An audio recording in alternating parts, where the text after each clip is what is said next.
Ladies and gentlemen, welcome to a slightly later than expected Metal Lab. I am joined this week by the wonderful Mr. Mike White.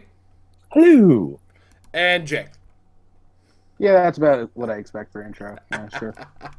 This is actually going to be the last show we have with Mike, with the exception of the occasional pickup show for a little bit, as Mike is going to be very busy at work for the next little bit. But I'm glad to have him on this particular week's episode because, on the brighter side of things, both these guys have been to WKOs this weekend while I was swimming with my kids at Great Wolf Lodge. So they got lots to talk about once we're done with this previews. We had 9 previews to go over, and I just want to take a second before we start that to just throw a little shout out to a Rock Win a Map event that's going to be using the Everyman Project format. And that is, I'm just going to kind of see if I can't get the, forget it. I'm going to pull up the win page for it and be the utmost professional as we go here. And we look at this Rock Win a Map at Golden Eagles Comics. And that is in another part of the world that I'm a hot mess. There we go. Back to me. That is I'm gonna put a link in the description later on after the show is done being live. Oh god. Professional. Absolutely utmost. But of course, it's a 300-point Everyman Project tournament. The Everyman Project is on our WordPress blog. That's marriedwithclickbattlereport.wordpress.com. There's a link that leads directly to the Everyman Project. I've been keeping on top of that. So keep your eyes on that one. Golden Eagle Comics is at 2910 5th Street, Highway A in Reading, Pennsylvania. This is going to be on Sunday, March 17th, starting at 1 p.m. It's a Rock Win a Map, which means there's 10 points to be earned towards those Worlds and Nationals qualifications at the top of it. And, of course, Everyman format is the white tab only, basically, format. So it'll be commons only, and fast forces and starter set figures as well. So check that out.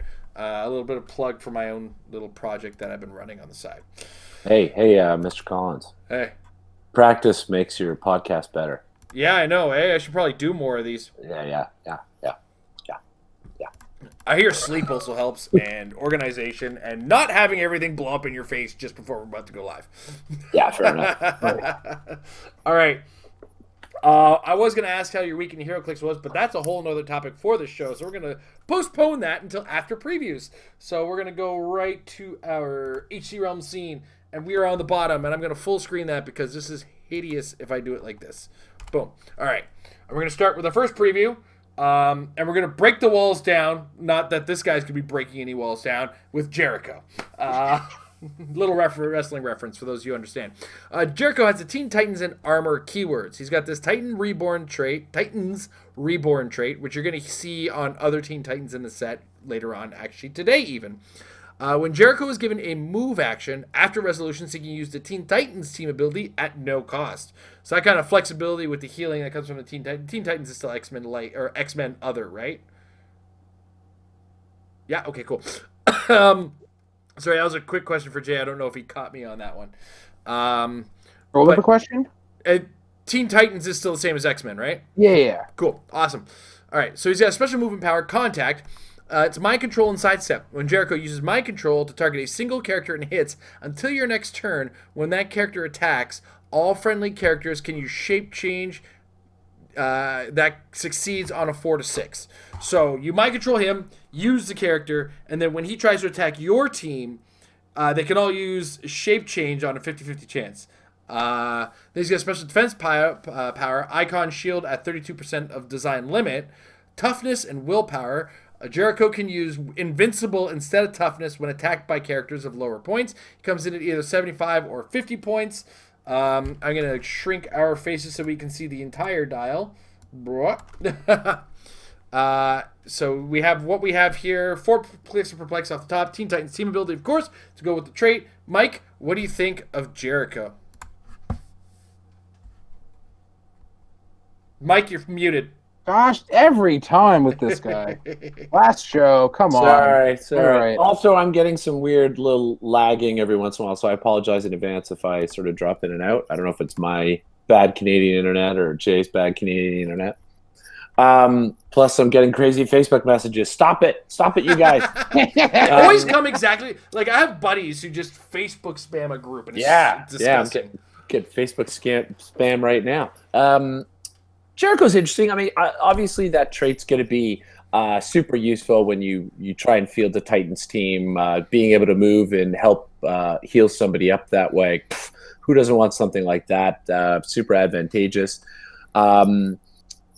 Having somebody who has perplex, a support figure that comes in with theme is always useful. His 8 range in a flyer is actually pretty good. I mean, 8 range is pretty beefy in this day and age. We don't see that value as much anymore. Kind of the standard value seems to be around the 6 range kind of thing. So that's helpful. And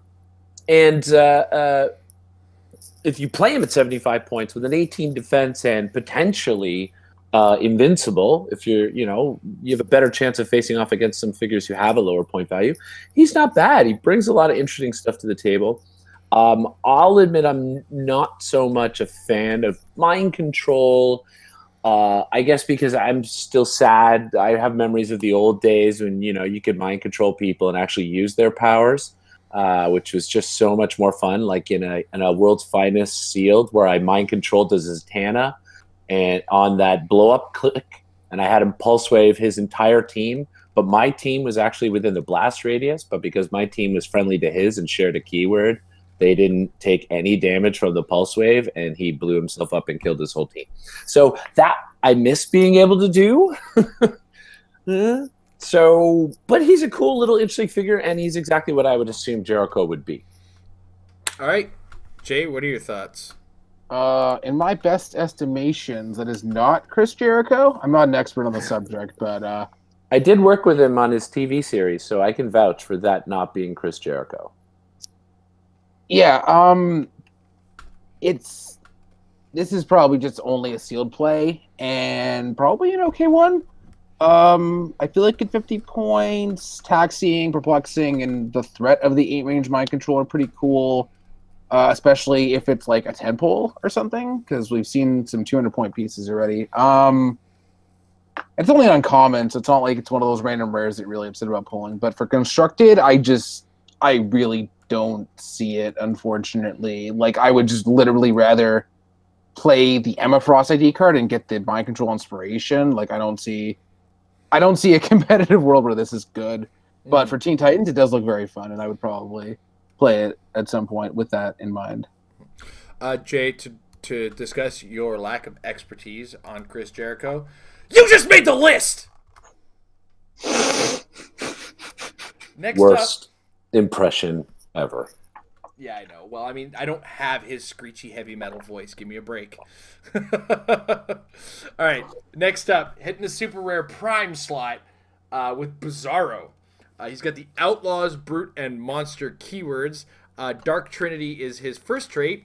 He ignores blocking for movement. Worth noting. Dark Trinity, when Bizarro attacks, modify attack +1 for each other friendly character with the Outlaws keyword adjacent to the target. And he's got Freeze Vision as his other one. When Bizarro hits one or more characters, after resolutions, roll d6. On a 4 to 5, a hit character gains immobile until your next turn. On a 6, all hit characters gain immobile until your next turn. And then so what you see is what you get dial as far as powers. Everything's on the PAC. He's got the Outsiders team ability, Indomitable, Flying, 3 range, 125 points. Jay, give me your thoughts on Bizarro. Very happy with it as far as casual goes, because, I mean, what's not to like? I mean, all the values are really good, and he's basically only priming because of his cost, so he's simultaneously more playable, but also not a negative play experience in that environment. Sealed, he's good. Constructed, maybe if there's some amazing outlaw.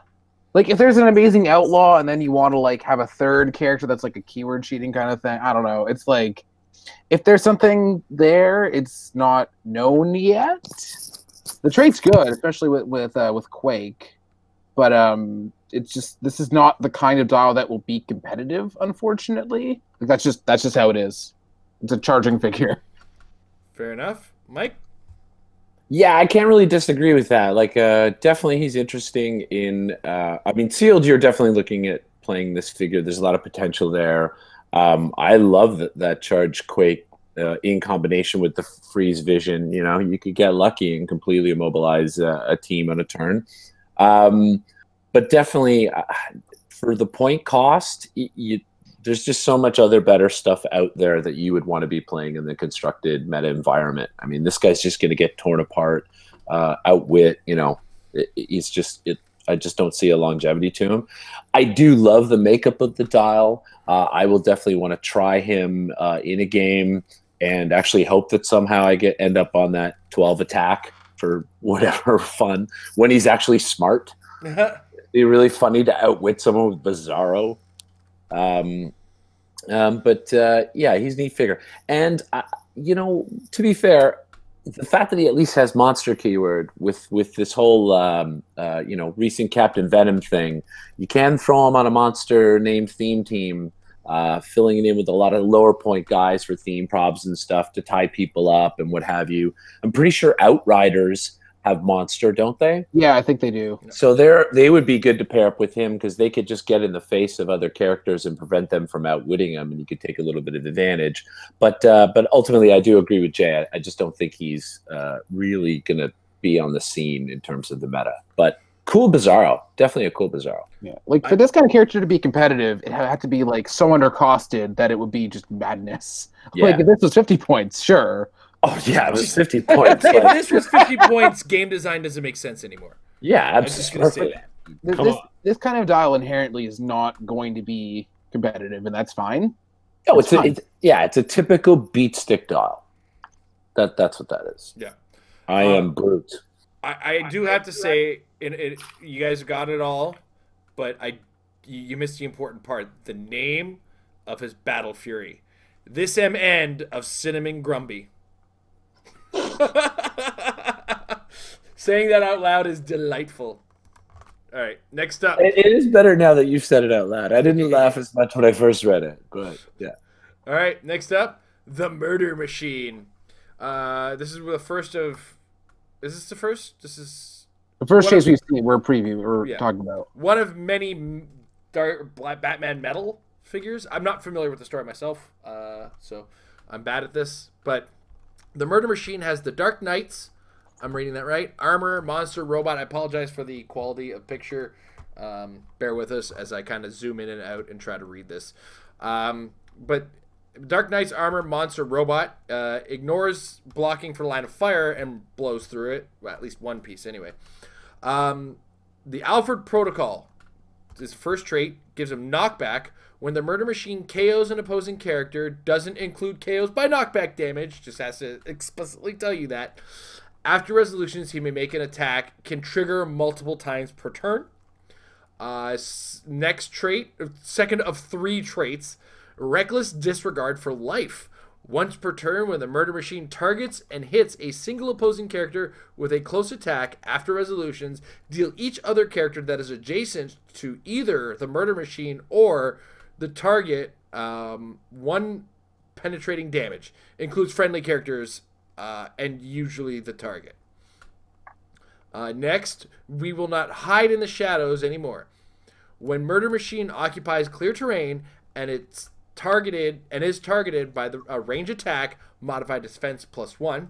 When targeted by an opposing character that can use stealth, modified defense by +1. When targeted by an opposing character occupying hindering terrain, modified defense +1. It specifically notes the modifier stack. So yes, if you are attacking with a range attack with stealth from hindering terrain, you're giving him +3 defense.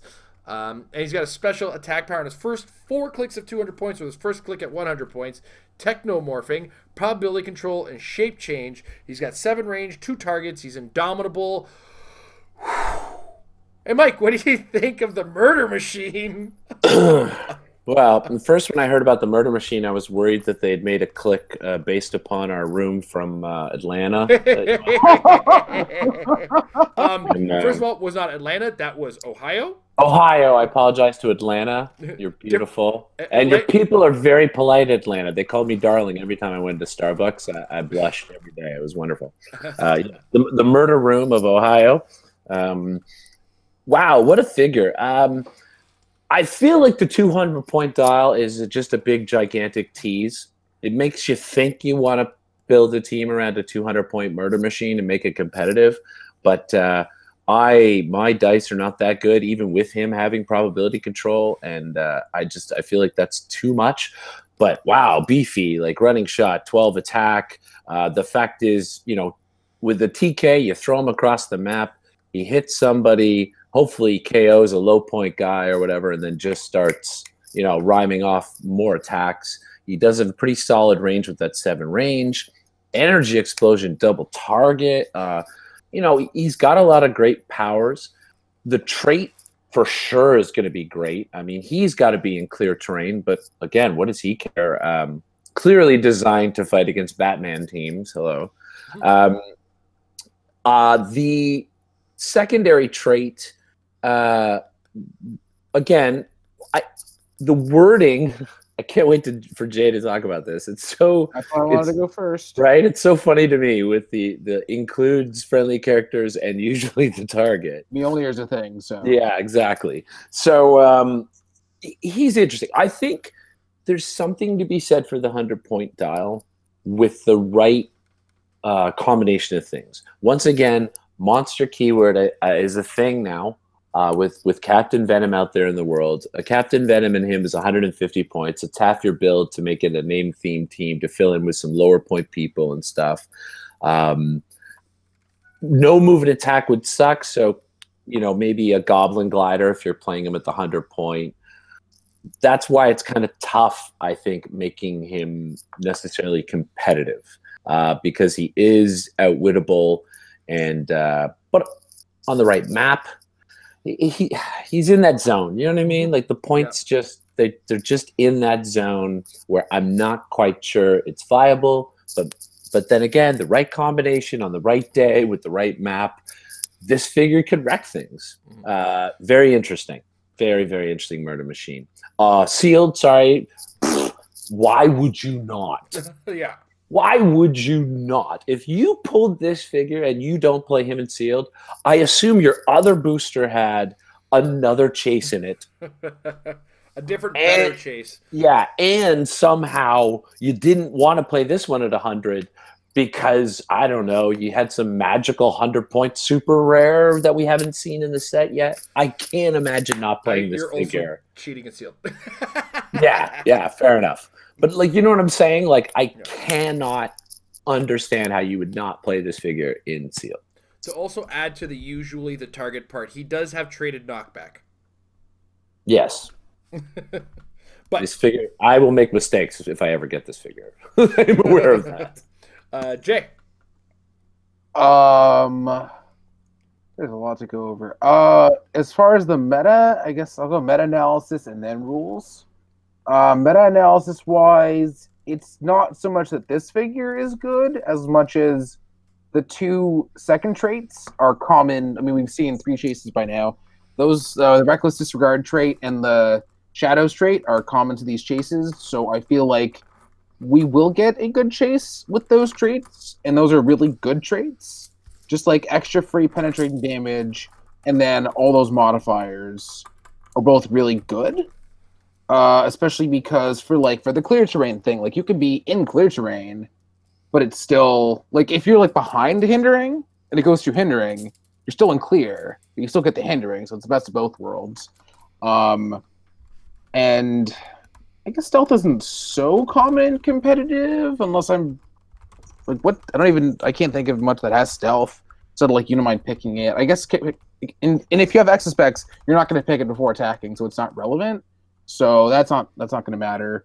And I guess people are going to want to be in hindering, especially with the Wakanda map bonus. That's pretty major because that's one of the requirements for the reroll of the super senses. So that could be good on another better figure. Otherwise, what else is there here? I really appreciate game design, rules people, rules team adding all the parentheses because, oh my god, every one of those is so necessary. Absolutely. Because, the knockback thing, people don't know that. Like, people don't know how knockback does not trigger. His knockback does not trigger, it's not considered to be from an attack, which is why it doesn't, like, trigger retaliation and stuff like that. So that's really important to note. And the multiple times per turn. And yeah, usually the target thing, because there can be any number of things. Jason mentioned knockback. Mjolnir's a thing. If one of these had leap or giant reach, and they were like attacking and not being adjacent, that could be a thing. And the modifier stacking, that's important to note. The only other thing I can think of that's relevant is that in the reckless disregard trait, Murder Machine. It's because it says deal each other character, blah blah blah. So a Murder Machine does not damage himself. It's checking for other characters relative to Murder Machine, as far as I can tell. Yeah. So, I mean, that would just be bad if you just damage yourself. So, yeah, unless I will be proven wrong by a ruling. But as far as I can tell, that's what it's supposed to be. So, yeah, and sealed for sure. I mean, prob. Good energy explosion against swarms, good damage in general, shape change, prob defensively. It's all ignoring the walls. It's all good. So yeah, there's definitely potential in other figures with the same trait. All right.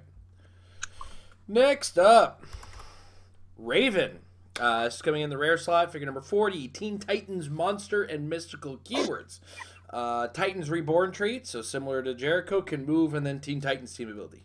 It's got a couple special powers. First, which is her movement power, traveling through my soul self, phasing, teleport, stealth, passenger 3, but only to carry characters that share a keyword with her, regardless of the flight movement symbol.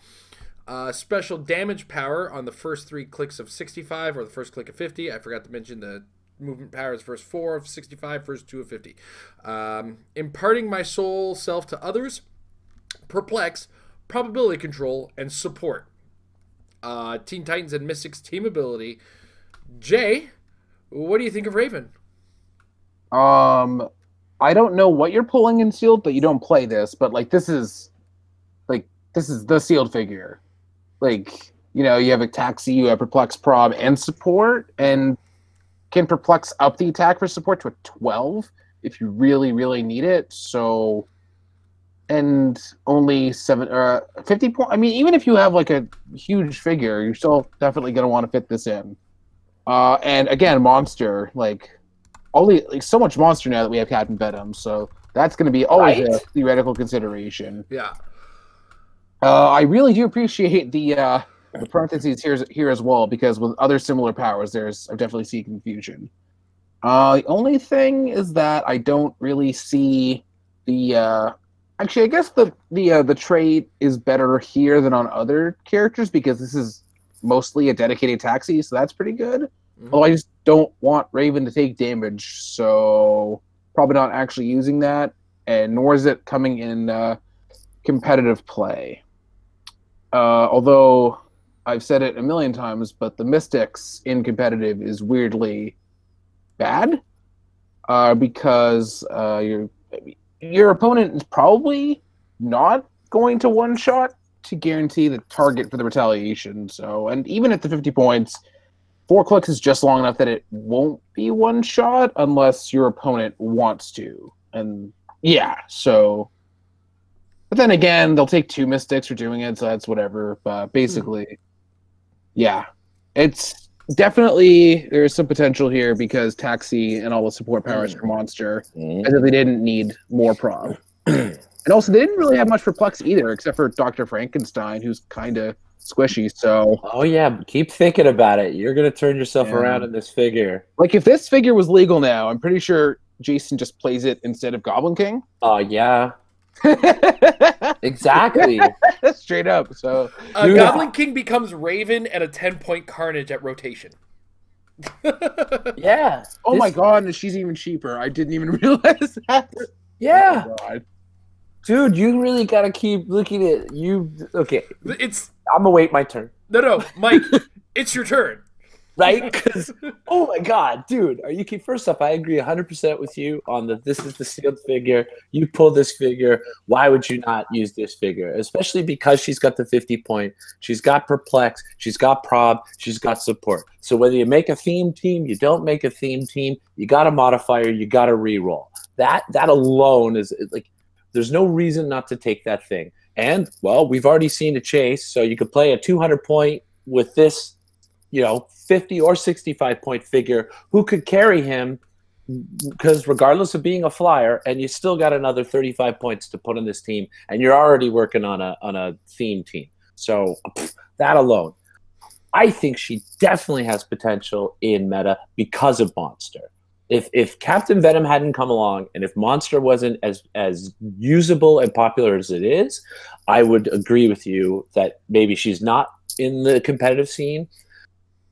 But Monster has needed a very good taxi support figure so much more now. Like, there's so many things this figure does, fits into so many different monster-based builds. I love her. I love her. I love her. And again, she's already a taxi. So now you've got this a Titans team ability you could potentially be using. There's wildcard monsters out there. Like, I love this Raven. I think she's great. 50 points, 65 points. I find millions of different ways to build with her. I look forward to her carrying Walking Woods up the map and dropping them off in people's faces. Or bringing up Venoms so that those Venoms could hit and stuff. She can only carry literally one Walking Wood. Ah, bummer. Oh, yeah. She wouldn't be able to carry even a Walking Wood because it's passenger 3, but only to carry. Yeah. Oh, she doesn't even have flight. Never mind. No, my apologies. But there are other people she can still carry. Hey, maybe a couple of Vampire Barons for fun. I love this figure. I think she's great. Or a pair of Dr. Frankensteins. Jay said it best. Yes, this character is probably going to replace the Goblin King on my monster team for sure. And as Mike tried to point out, the longer you stare at it, the better it gets. And yes, autoplay. Honestly, in HeroClix's web version of Webster's Dictionary, in the definition of support character is a picture of Raven. It's just like right here. Everything support about this character. She has support, prob, and perplex. Like the one of the three reasons I end up using the Goblin King 9 times out of 10. So I think she'll even replace the Goblin King before the Goblin King rotates. Yeah, even if she wasn't a taxi, even if she wasn't a flyer, even if she was just a 50-point figure with perplex, prob, and support, which she is, I would play her in a sealed event. Why would I not want to have those three things on my team on one figure for 50 points? I still got 250 points to build with. Why wouldn't I? Yeah. Support defined, ladies and gentlemen. Next Literally. up, the Black Manta. Big gulps here. Whew. In Justice League, Legion of Doom, Secret Society Supervillains, Suicide Squad, and Pirate keyword. Yar! The Black Pearl is his first trait. Power, generate up to 4 water terrain markers within range, each adjacent to at least one another, and at least one marker must be adjacent to Black Manta. When Black Manta is KO'd, remove these markers from the map. Free. If Black Manta occupies water terrain, you may place him into a square of water terrain within 5 squares. He's got special attack power on his first 3 clicks, Devil Ray, Energy Explosion. When Black Manta hits with a range attack, give each hit character a poison dart marker. When Black Manta uses poison, characters with poison dart markers are considered adjacent. Special defense power on his first 2 clicks, Energy Shield Deflection, Invulnerability, and Willpower. He has 75 points with the Wildcard team ability. He's aquatic, 6 range, 2 targets, 75 points. Super rare, Mike. Black Manta. Oh, be still my heart. Oh, Black Manta. First off, I'm already, for those who may or may not know, I'm already a bit of a Black Manta fan. I always love those weird, not obscure, but, I love me and my Legion of Doom DC characters, and I love Black Manta. My immediate reaction, and Jay knew it was coming when this figure was previewed, was, oh my God, King Shark. Oh my God. Suicide Squad keyword.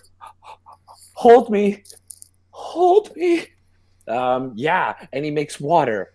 I do I need to say any more than that? I think you're making water right now. I am. I am quite moist. The There goes our beer account. yeah, like sorry, sealed. I maybe not as exciting, and it'll depend on what else you get in there. But his whole generating water thing is great for himself, and it helps him pop around the map.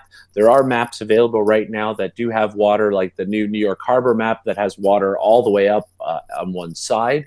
So there are modern legal maps where he already is great, and then could create some water at a distance that he could jump into, which then gives him an extra distance on his running shot. So there's a lot of swing that this Black Manta could pull off on a water map. And again, oh my God, constructed. I am so excited before retirement hits and I lose that 25-point Amanda Waller. I'm pretty excited to make a Suicide Squad team with King Shark and Black Manta. That's really just an elaborate call-in battery team, probably, but it's going to be fun. And thank you, WizKids. I love Black Manta, and I may just be the best Black Manta yet. So, thank you. It's a very wonderful early birthday present. Yay! All right, Jay. For sealed, it could depend on what the team abilities look like. Because if they're really good team abilities, I feel like his stock rises a little bit. But then again, also super rare. So just kind of, in most environments, you are probably playing your high rarity figures. So that's just kind of the default. But you're not upset about it because, like, turn one, you could make water up to, how does the thing work? Yeah, so like turn one, you just make a bunch of water, and then you can clear, and then you can start popping around, and then actually, based on the keywords, I doubt you can get theme in this set. I don't know. I mean, I don't know, but like I feel like that's probably how it's gonna line up with all the figures we know we're getting already. So you're not gonna get a water map necessarily in the sealed, which is less good. I don't know. It's hard to say, but also just being able to hit with energy explosion, then do poison shenanigans, and then he's not really ignorable either. So, and he's only 75 points. He's interesting, and I guess it's a bit too early to say what he looks like in sealed. Constructed, yes, he will do the King Shark stuff, and he has all the villain keywords. So you really never know. Jay nailed it best when I'm just looking at the picture or the image on an opponent's face when you say, all right, I'm not going to running shot, but I'm going to energy explode your stuff. All right, awesome. How was that? Good? All right, poison.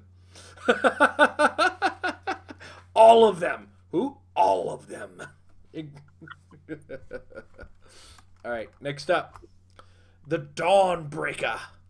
Oh, jeez. All right, this is our Green Lantern, Dark Batman metal stuff. Dark Knights. Yeah, he's our Green Lantern Dark Knight. There we go. He's got the Dark Knights, Green Lantern, Core, and Monster keyword. Ignores hindering for line of fire. Reckless disregard for life. Once per turn when the Dawnbreaker targets and hits a single opposing character with a close attack after resolutions, deal each other character as adjacent to either the Dawnbreaker or the target one penetrating damage, includes friendly characters and usually the target, again, for accounting for knockback, etc., etc. We will not hide in the shadows anymore. When he occupies clear terrain and is targeted by a range attack, modified +1, modified defense +1. Okay, so it's basically those two traits repeated from the Murder Machine. Those are team traits, yeah. Yeah, I'm cold reading. Sorry, guys. Yeah, that's okay. Nightmare Constructs, which is his third trait. Barrier. Whenever an opposing character generates one or more bystanders, after resolutions, you may generate the same bystander. These bystanders you generate modify combat values by +1 this game and have max 1. Right?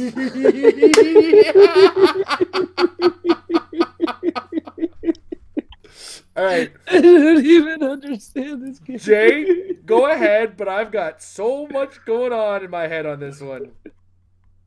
Okay. The 200 points... I don't know, it feels weird to say that I'm not that plussed about the 200-point line for sealed because that 11 attack really scares me. Unless you have perplex, in which case it's fine. 12 attack, that's fine. But on his own, I'm not saying you don't play him, although I guess you have the option of the lower point line in sealed. But Lower point line and sealed probably is good. I don't know. Hard to say. I guess it depends on what you pull. But the Green Lantern team ability is good and sealed. All that perplex, all the enhancements good. All that psychic blast, ignoring hindering, I'm sure there'll be a fair amount of Batman because it's DC and we only get Batman for DC. Trade barrier's good. And I don't think we haven't seen any Pog generators in this set yet. So that part might not be important for Seal, but I guess constructed is really where it's at. The monster keyword is of course the main one. All the Pogs. All the Pogs, please. Like generating 2 Leslie Evans. Yeah. Because when your opponent generates Leslie Evans, they just give it to you. And then you make your own. Yeah, if your opponent is playing a group, you get 2 Leslie Evans and then an 11-4 Walking Wood. And then if your opponent's playing an Isaac, you also get even more barrier. Oh god, I wish I would have prepared all the Pog makers. Oh god, if your opponent's playing the Iron Man map bonus. Because the max 1 applies to each individual kind of bystander. So like if your opponent has a Groot and an Iron Man and they make Crimson Sage and a Walking Wood, those are different. Stagron, Hard Freeze, those are a thing. Like bystanders are a thing. I just want clearly pulling up realms. Are they? Examples. Bystanders are a big thing apparently. Fun. What do they do? Stand around.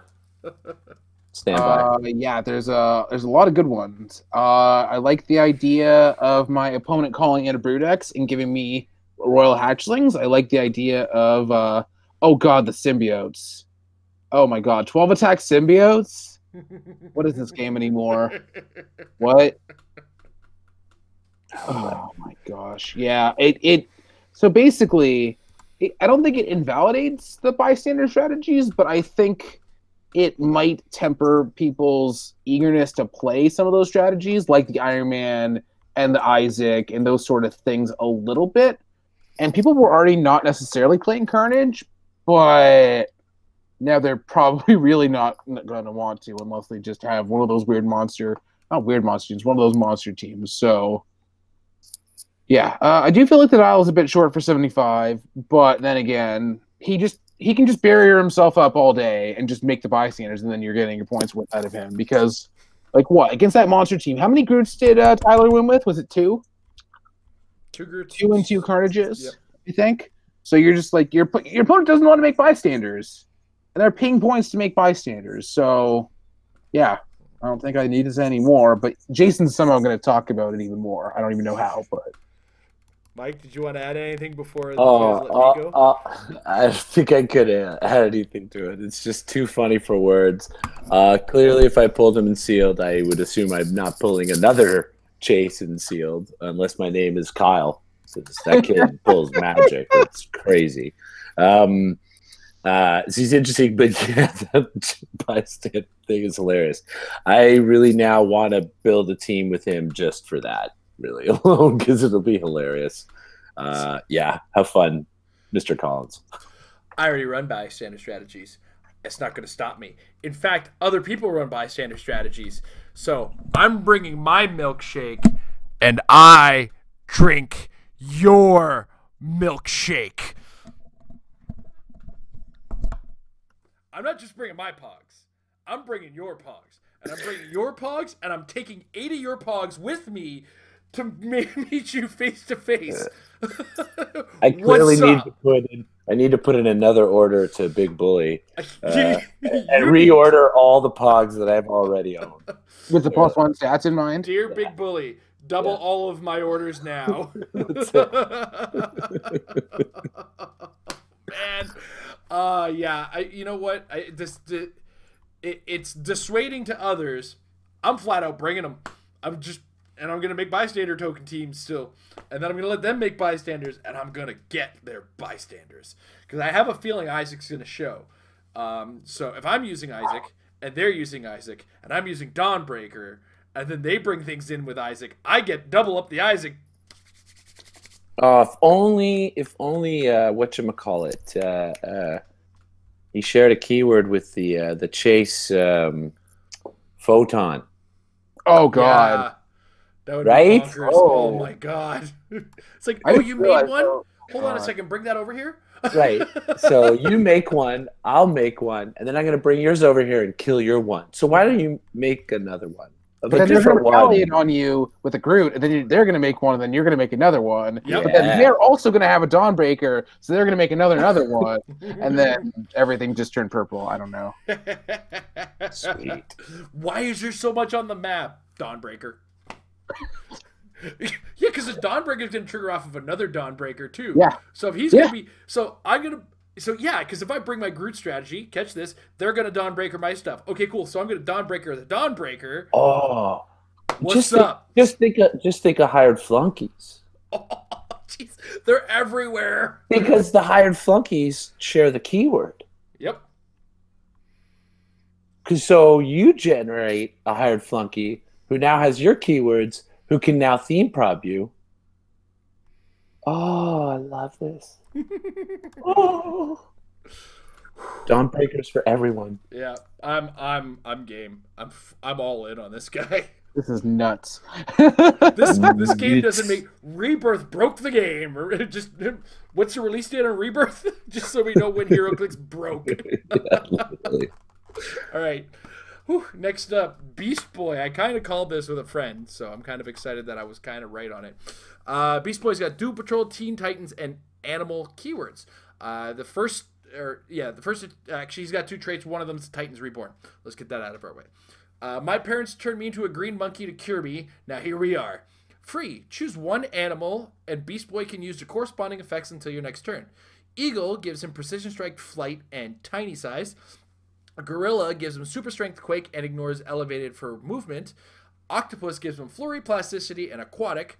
And T-Rex gives him blades, claws, fangs, battle fury, and giant. He's 60 points. Teen Titans team ability is what you see is what you get dial. A little less exciting than Dawnbreaker. Trying to bring it all down with Beast Boy. Mike, what do you think of Beast Boy? I like him. I kind of think he's interesting and fun. He's kind of a pretty good representation of Beast Boy in comparison of a lot of ones we've had over the years. Hey, flurry plasticity when he's already got charge is not so bad at all. Mm-hmm. I think there's lots of fun, interesting potential there to this figure.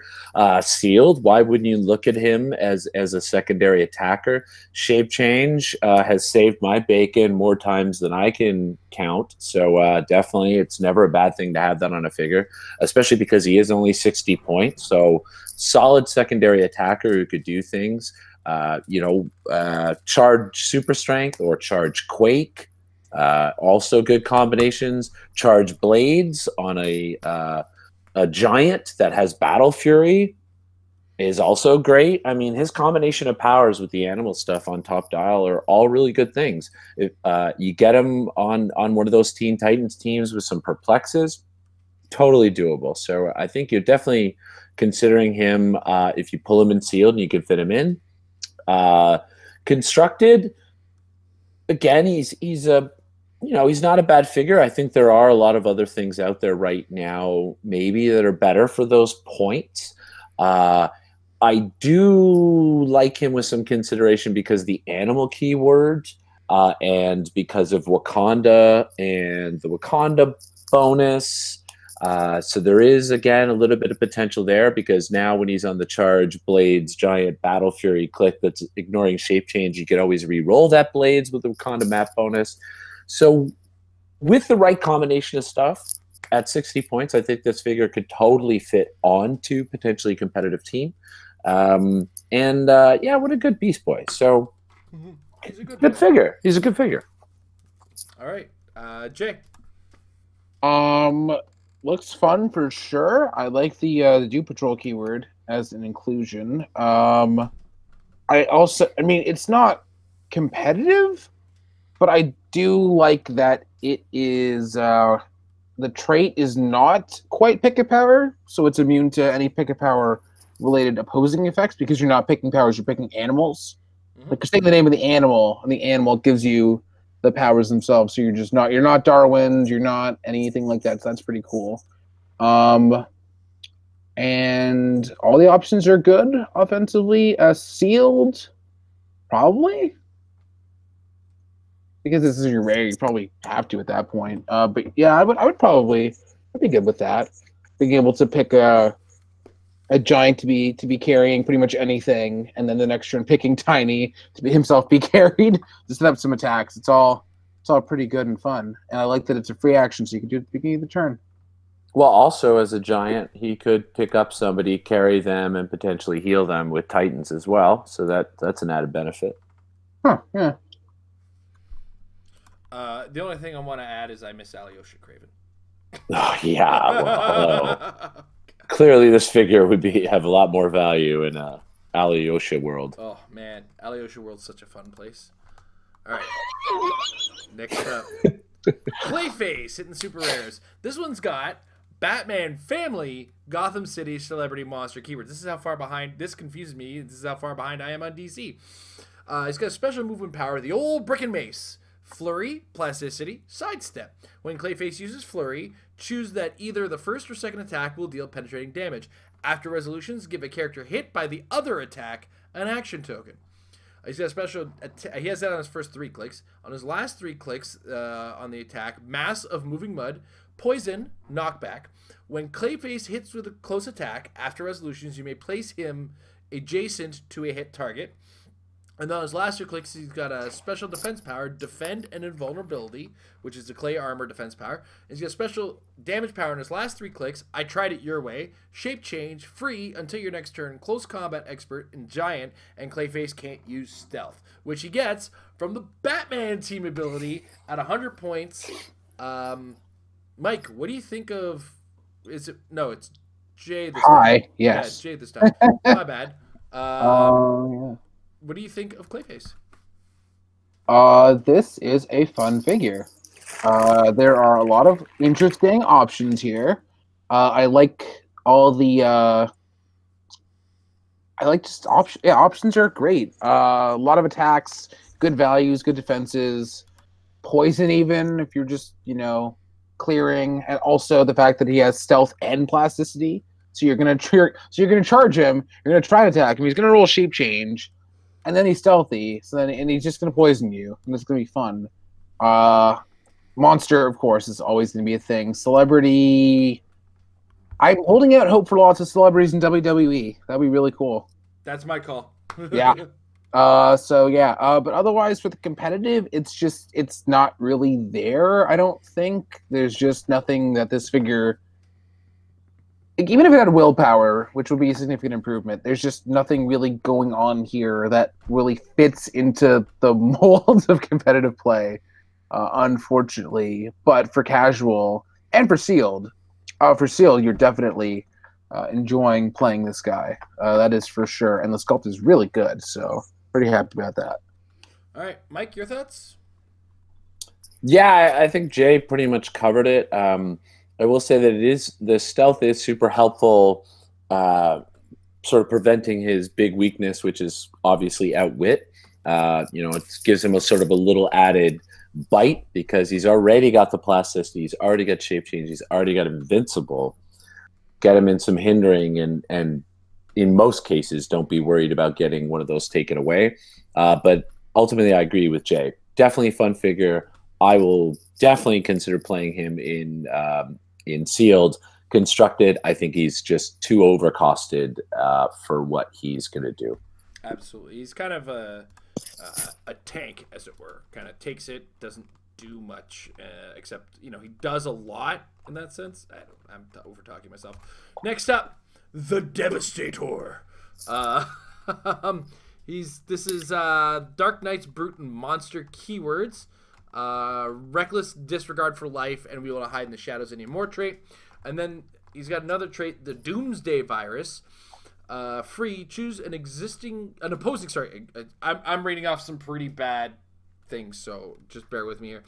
Choose an opposing character. The Devastator hit this turn, and give that character a Doomsday Virus token.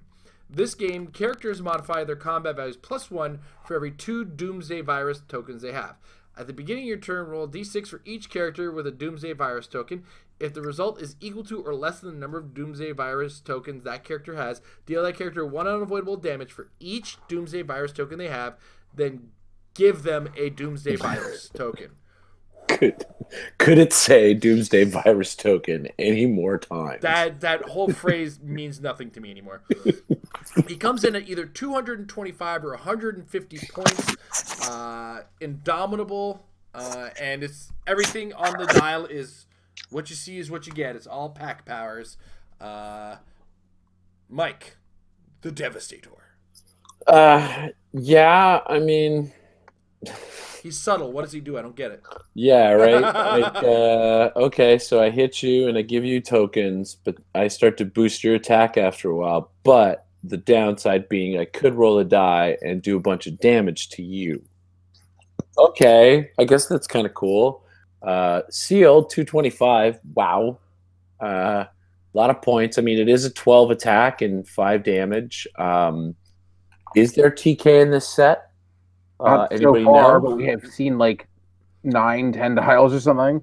Okay. Yeah, we've seen a dozen dials so far because Oh, yeah, you're right. today's 9 and the 3 Shazam related ones, right? If there is a figure who is less than 75 points and has TK, and you pull him, then sure, yeah, I'll play Devastator in Constructed. I guess my one worry is, as always, is Outwit. But with that, we live in the shadows or whatever. We're no longer hiding in the shadows trait. The flip side is he could have a 22 defense against a ranged attack. With stealth. Somebody, yeah, who has stealth, hiding, and hindering. So, has anybody ever got to 22 defense before? I mean, Despotel's plus shield. It was very possible at one point. Right, So. but that's some upper echelon. So, in terms of that, I mean, you can't disagree with the sort of defensive numbers. Constructed, no, I can't see it at all. Honestly, I mean, definitely not compared to the other 2 chases. Even at the 150 point line, I don't know why you would ever be building with this figure. I mean, maybe I'm missing something, but this is not on my radar in the slightest for Constructed, for meta. I mean, maybe for fun, but I just don't see it. Jay? Yeah, I mean, we said it like 5 times today. This is not the type of dial that will be competitive, because some Outwit and whatever's and some attacks are gonna shoot through it. So you're gonna have a 225 point figure and some support, and then you're gonna lose your 225 point figure, and then you're not gonna have a good time. For Sealed, again, this is the chase. You probably are playing your chase. I would not do the 150, I don't think, because the values are just not really there. But the 225 also concerns me, unless you literally have Raven. If you have Raven, yeah, you're fine. If you pull Devastator Raven, good, go. Oh, have fun. For sure, right? Because you got Perplex, you got Prob, you got support. Yeah. She can carry him. Yeah. And Theme. Yeah, that's a really rough attack to miss with your 225 point. I also don't know how I feel about, like, because he's not a giant. He just has a 4 range, and his threat range is 4. Like, I don't know. I feel like even in Sealed, like, yeah, I mean, he will have a 20 pretty much no matter what, because he's being shot at, and you're going to keep being cleared from range. So he'll be hard to hit, but he's never going to hit first unless you do have that TK that we don't even know of yet. So I'm not saying don't play him, but this is also another one that it's really too early to tell for Sealed. And I don't know. There are so many things about this character that just concern me. If he's doing well, he's making your opponent's team a little too good for my own comfort in a lot of cases. Like, okay, the first guy he hits is probably dead. Let's not kid ourselves, because that's probably a super strength attack dealing 7 damage. If he hits them, they're probably liquid or very close to it, and then they have a Doomsday token. Now, if they happen to get that Doomsday token damage and they haven't died yet, bad news. They've now got +1 to their stats. Hope they don't have a Raven. I mean, it is optional, so well, it's free. You the first one's free. It's a free action to give it to them. It's never mandatory. Oh, it isn't? Oh, okay. Yeah, free. Yeah. Fair enough. But at the same time, you need that pacing to deal the damage because this guy doesn't attack multiple times. Right? You need to try to up the pace of damage somehow. I mean, that's always been the case with a character this big and sealed. It's like you have to pressure the extra damage. I am more likely to play him at 150 and sealed still than I am to play at 225, but I do have to have some things to boost that first click attack. That's a given. And I'm hoping that they don't have Dawn Breakers, because Dawn Breakers just murdered this guy at 150 points. It's just like, what dial? If he's the chase I pull, I'm a little sad, to be honest, as far as a competitive level seal tournament is concerned. If it's local seal, whatever, I just pull the chase. What's up, bros? I win. All right, next up. That's it. All right, cool. Next up, we're done. All right.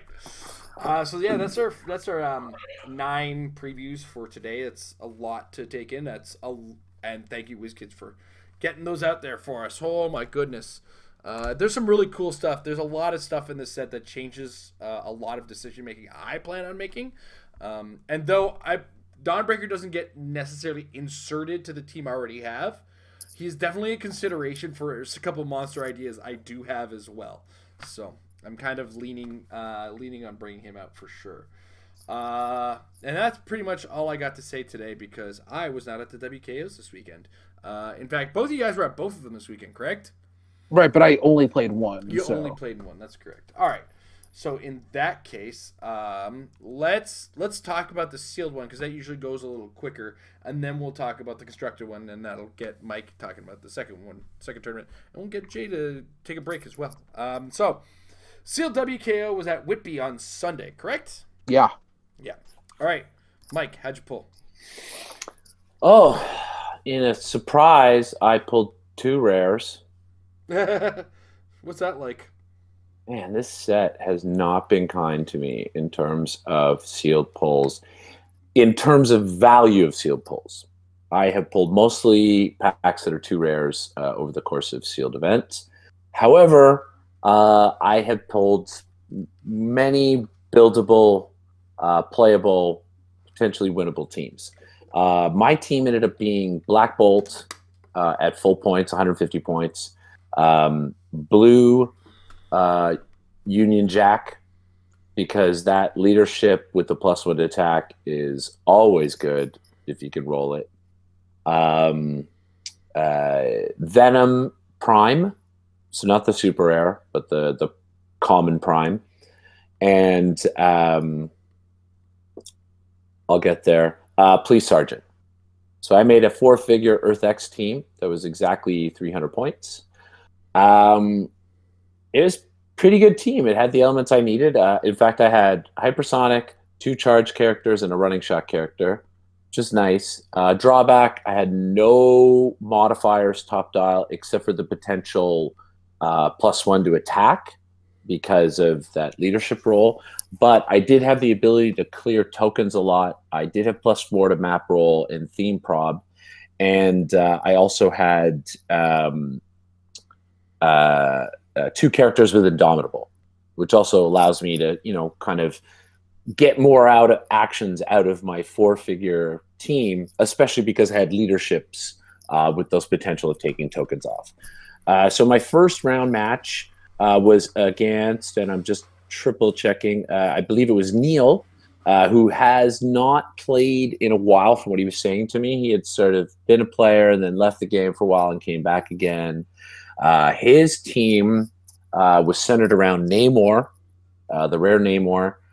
Oh, man, he had other stuff, and I'm sorry, I should have wrote it down, but yesterday was the day 2 of WKOs, and it was intense, and it was crazy. Exhausting, I understand. Yeah. I think he had a red Union Jack as opposed to the blue Union Jack. He had a Karnak for some... he had Beetle on there for some perplex. He had Ezekiel so that he could do the free barrier as well as to have prob because he didn't make a theme team. So it was Namor, Ezekiel, a Vulturion, Silver Sable, and whatever the other figure I already said was that I forgot again because I'm horrible at this. And Beetle. So I win map roll. In another big surprise move, I picked the Office map. Anybody who knows me knows that that's not a surprise because it's probably one of my most used maps. When all else fails, I often pick the Office map because it slows everything down, eliminates those long-range lines of fire, gives you time to position and think about what you want to do. In most of my games, if I win the Office with this team, I pretty much just move up to that first middle section. I just stand on the one side of the wall because I have multiple characters with 3 damage. You could bust a hole in a wall, allowing me to hypersonic through. Venom ignores the terrain, so she can always charge through. So I pretty much just sit and wait. He moves up. I count what his biggest swing is. We're sort of jockeying for position. He decides to take an opportunity to put his beetle forward in, I guess, anticipation of coming after me next turn. And I decide I want those points. So I hypersonic in with Black Bolt. Also, I had managed to roll the leadership to get the +1 attack. So I'm like, now's the time to do it. And I crit hit Beetle. Beetle doesn't get to roll his super senses, 6 damage, and Beetle's dead. So I get rid of the leadership. I get rid of the perplex. Pretty happy about that start. And pretty much that's how the game went for me. There were a couple of missed rolls here and there, but I had the better dice. All the things I was trying to do worked out. I won the game pretty easily. He did manage to get half my points because he managed to pick off everybody else but Black Bolt. Because there were moments where, you know, to keep Black Bolt alive, I had to sort of shift people out. And he also really played his Namor effectively with positioning and poisoning. He kept managing to get Namor next to Venom, and he kept chipping away at her with poison, being the only person on my team without a damage reducer. So Neil played really well, but I eked out the win with 300 points to 150 points. My second round game, I believe, was against his friend, Dominic. Dominic's team was the Red Union Jack, Spider-Man Rare, Stegron. I think, yeah, he had an Ezekiel as well. And man, I always forget the last figure because that's just how I am. It'll come to me at some point in time, of course. I win map. I pick the Office again. It gives me the advantage of distance and stuff. Dom played a lot of smart moves and great timing on the double power action for the dinosaurs to move forward and attack. He never had Stegron in a position to get the attack. He just left Stegron way back until midway through the game, and then he brought him up. But he did a lot of effective moves. Bad dice for him early, but then his dice went hot. I burned through all 4 of my theme probs on turn 3 because his dice were so hot, and I was trying to not let my Blue Union Jack die that quickly. And then my dice went way, way cold. I did not have a successful attack roll after that, and I lost 300 to 0. Took no points, and wow. And our game didn't even go to time. He just everything that he wanted to do worked. Everything I wanted to do just didn't work. Third round, I end up sadly against Emily. I only say that as sadly because Emily is a friend and really enjoyed it. And great, now my computer is telling me the battery's low and I don't have my cable. Well, I guess I better talk fast. So I played Emily. Emily had Captain America Resilient, Luke Cage. Oh God, there's a picture of it up there. Thank you. I win map. I pick the Office. We jockey for position. As soon as I get a chance, I murder Captain America Resilient so that I can get rid of his stupid title abilities, as well as I now get that whole free re-roll thing whenever I want, which we quickly renamed Stupidness. Because every time Emily rolled and actually hit me, I would look at her and she would say, stupidness. And then she would re-roll her dice, and more times than not, it was a miss. So because of the re-rolls and because of that early kill, I managed to beat Emily. I got full points. She took half my team. And then there was some fiddling around with pairings at the end, and the WizKid system kind of screwed us up a bit, and I ended up against somebody who had a sort of maybe a less favorable record, Stan Tam. Ended up going from table 7 to table 3 because there was a lot of repairs otherwise. Yeah, so Stan ended up being paired up higher. Stan's team was Clea. He had a blue Union Jack, Prime Vulture, Man-Wolf, and a Karnak. I won map. I picked the office. I positioned myself, and I waited, and I waited, and I waited, because there was no way I was letting that Vulture come in charge and KO anybody. Once he came in and got into position, I just unloaded with my whole team, chipped away, took out Stan's team. So I went 3-1. I was actually third, I believe, after the Swiss, and went into the top 8. My first round matchup was against Steve Ogden, a good friend from Ottawa. My ride Steve, to Philly. yeah, Steve's team was Namor again, the Sharon Carter, a Spider-Man, the overweight Spider-Man, and God help me, always one more figure that I'm always... Karnak. He had a Karnak.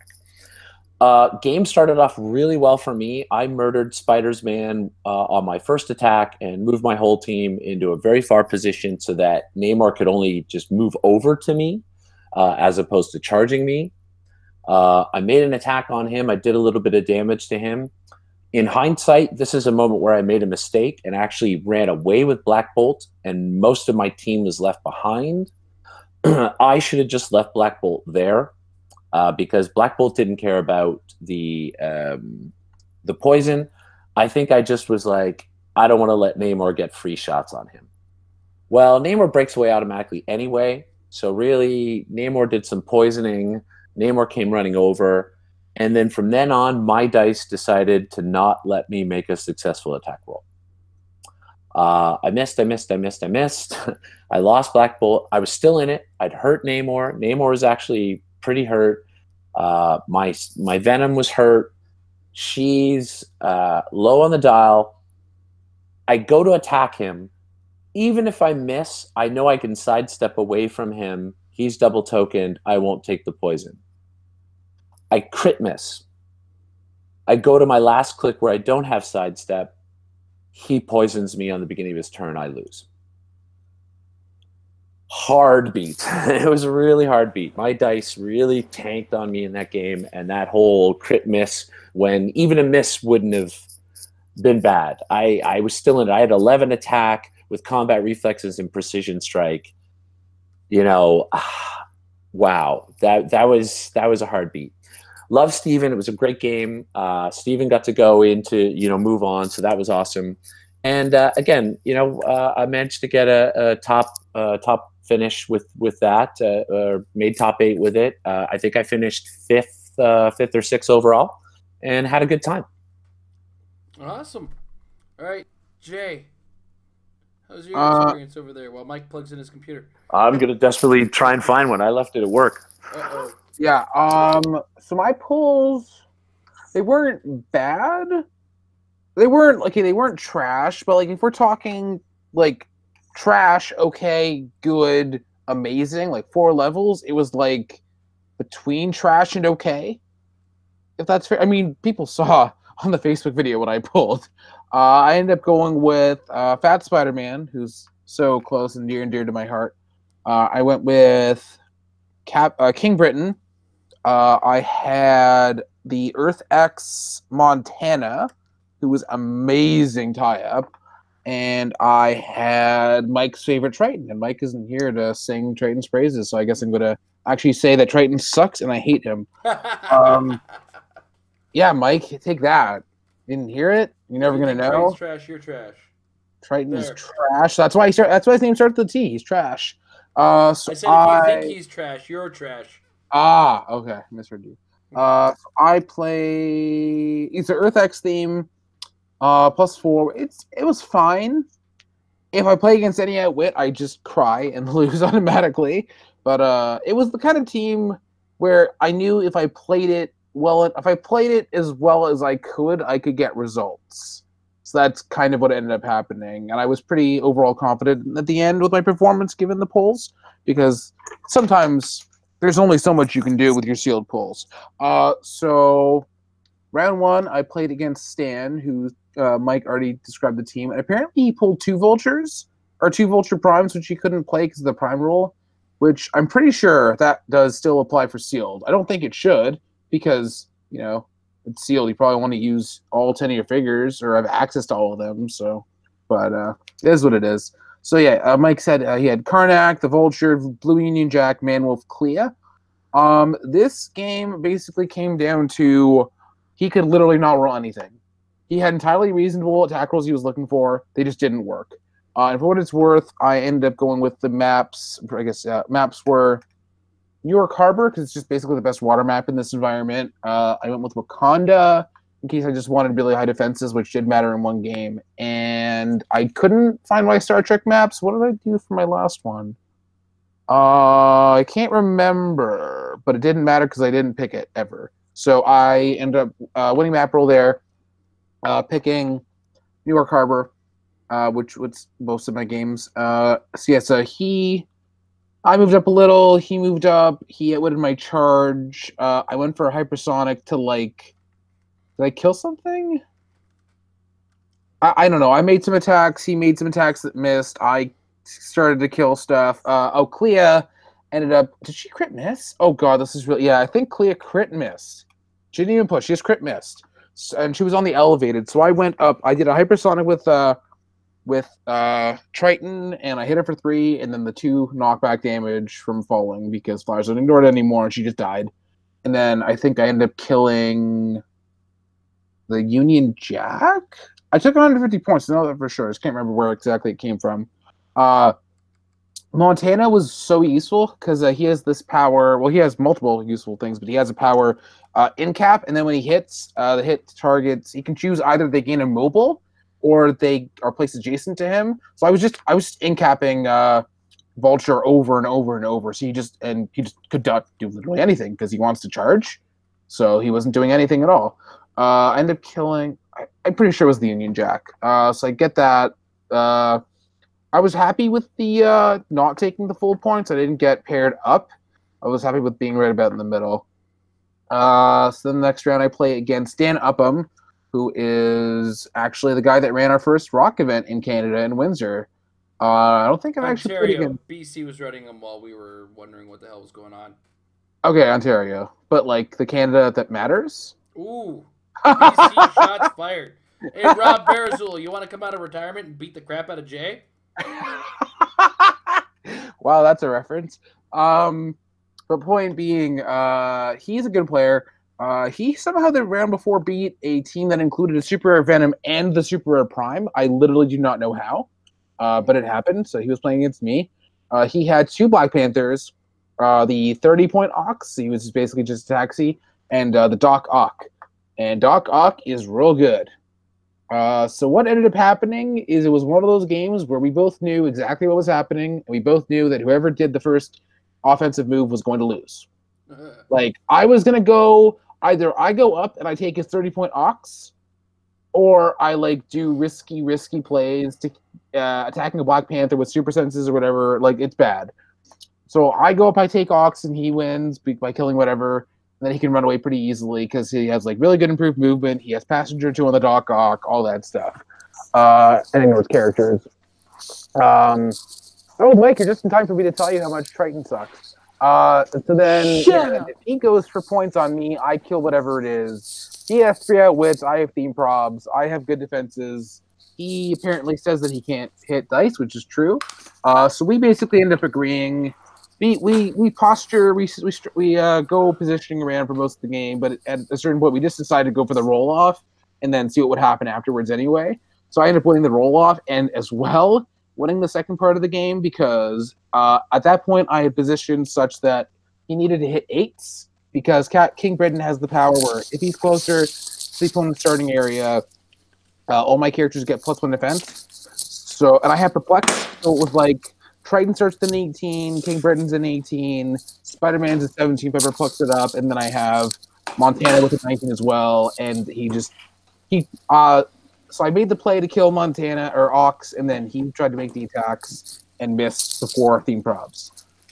So I'm 150, 2-0, which is not great if I start losing, but it's okay if I can win. But then I lose my next round.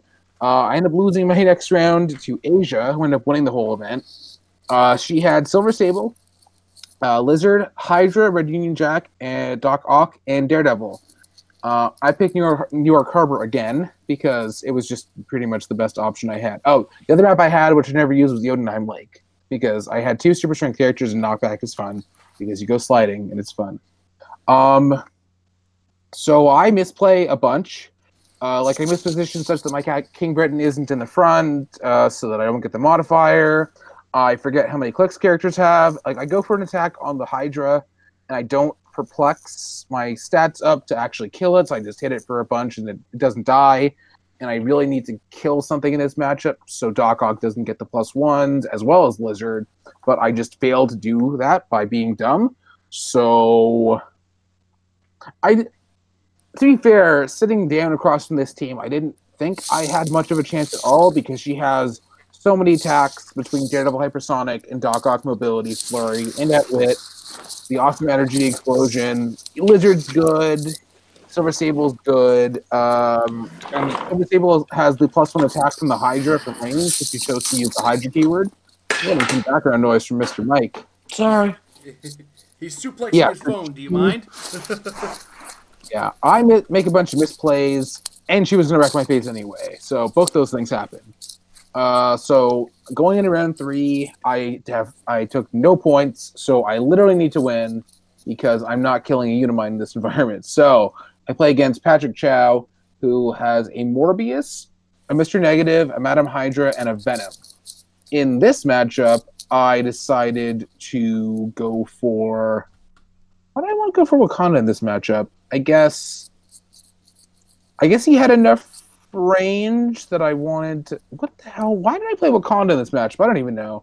Bad judgment. I guess he had I guess because basically half his team couldn't ignore the hindering, and then I can stack the +2 hindering on top of the Captain Britain defense bonus. But I just, sitting down, I didn't think I could lose this match because honestly this team was awful, and I feel bad for him because if you're playing Madam Hydra, I literally do not know what your like common uncommons are because holy hell. And Morbius isn't that good either. So I end up moving up a little. He moves up a little. He gets one of his leadership roles to make the flunkies. So now his mastermind characters are masterminding onto the flunkies, although it doesn't matter later, but that is another story. I end up killing Morbius. He ends up, I think, like trying to make some attacks, and he just misses. And then I kill. I think did I kill Mr. Negative. I think I killed Morbius first because he was the easiest to kill, and he has that wit. And then Mr. Negative, I managed to one-shot with King Britain, dealing 6 from his 4 damage plus a heavy plus a perplex. So he just one-shots there. And then I like attack Madam Hydra for 6 as well, and then he masterminds to Venom, and then she gets one shot. And it's down to the point where I made a really fun play. He had the flunky next to Madam Hydra, but I used the Montana Incapacitate to reposition Madam Hydra not next to the mastermind fodder. And I think at this point she actually crit missed because she has 7 click. Yeah, she had crit missed. Then I hit her for 6, and she's just done. So that happened. I'm in 3-1 with really bad points, but it's whatever because I was 3-1. And then I play, and then looking at all the possible people I could have played against, I was pretty much okay with any of them except for Asia because her team was yikes. And then I get to play against Asia again. So what happens this time is I evaluated my map choices in advance because I pretty much knew I was going to win map roll because theme. And I realized I did not choose the wrong map the first time. I pretty much had the best option for the beginning because she didn't really have any range, so Wakanda wouldn't help me anymore. So what happens is basically I can't hit and she can't miss, even against theme probs. Although she had some weird attack rules where like she was either rolling 9s or 3s, one or the other.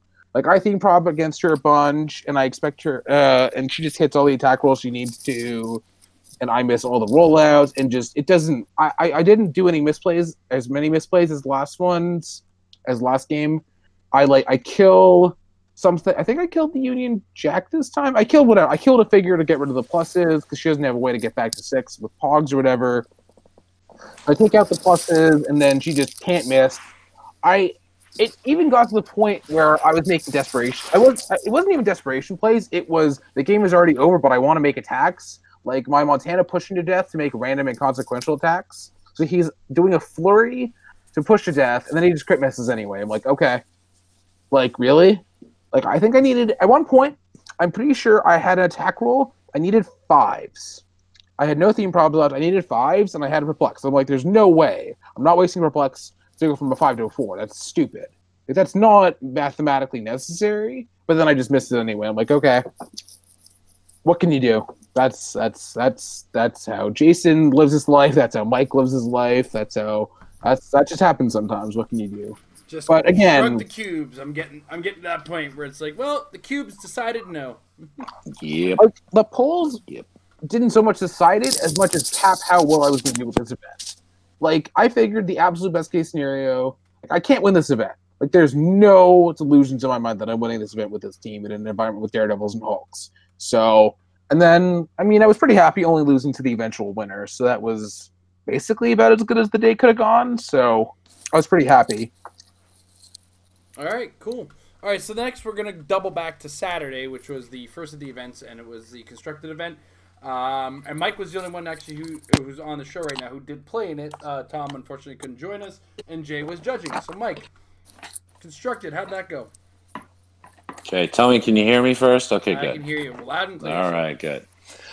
Okay, well, constructed event.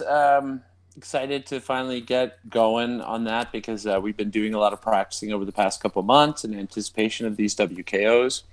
I decided I have a couple of teams on tap that I've been practicing, but I decided to go with the one I've been practicing the longest.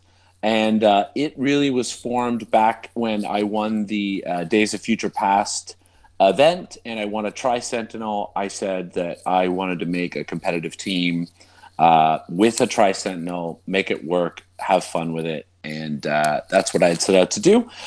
And that came along when Battle World came out. And I met a woman named Witch Queen.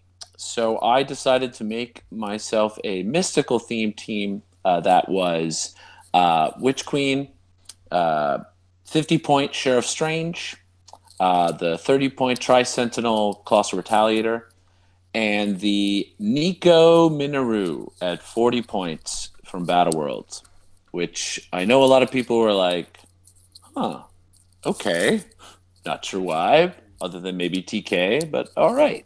Isn't that the one that double props? That's really, it is my team, obviously, with Witch Queen. I want to make sure I hit and I don't lose her power. So Staff of 1 allows me to use prob, but then I can also immediately use prob again and prevent that roll from being re-rolled, which, conveniently enough, paid off a lot in playtesting. And it did pay off once yesterday. Well, we'll get to that.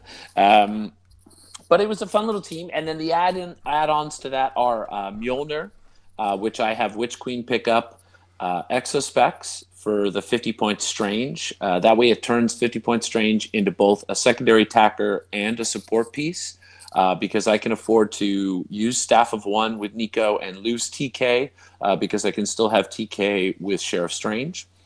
And then I only had 2 ID cards. I had 5-point Wolverine Faculty and the Student Cyclops, which pretty much makes sense. It gives me a big ranged attacker if I need it, and it gives me that sort of in-your-face flurry.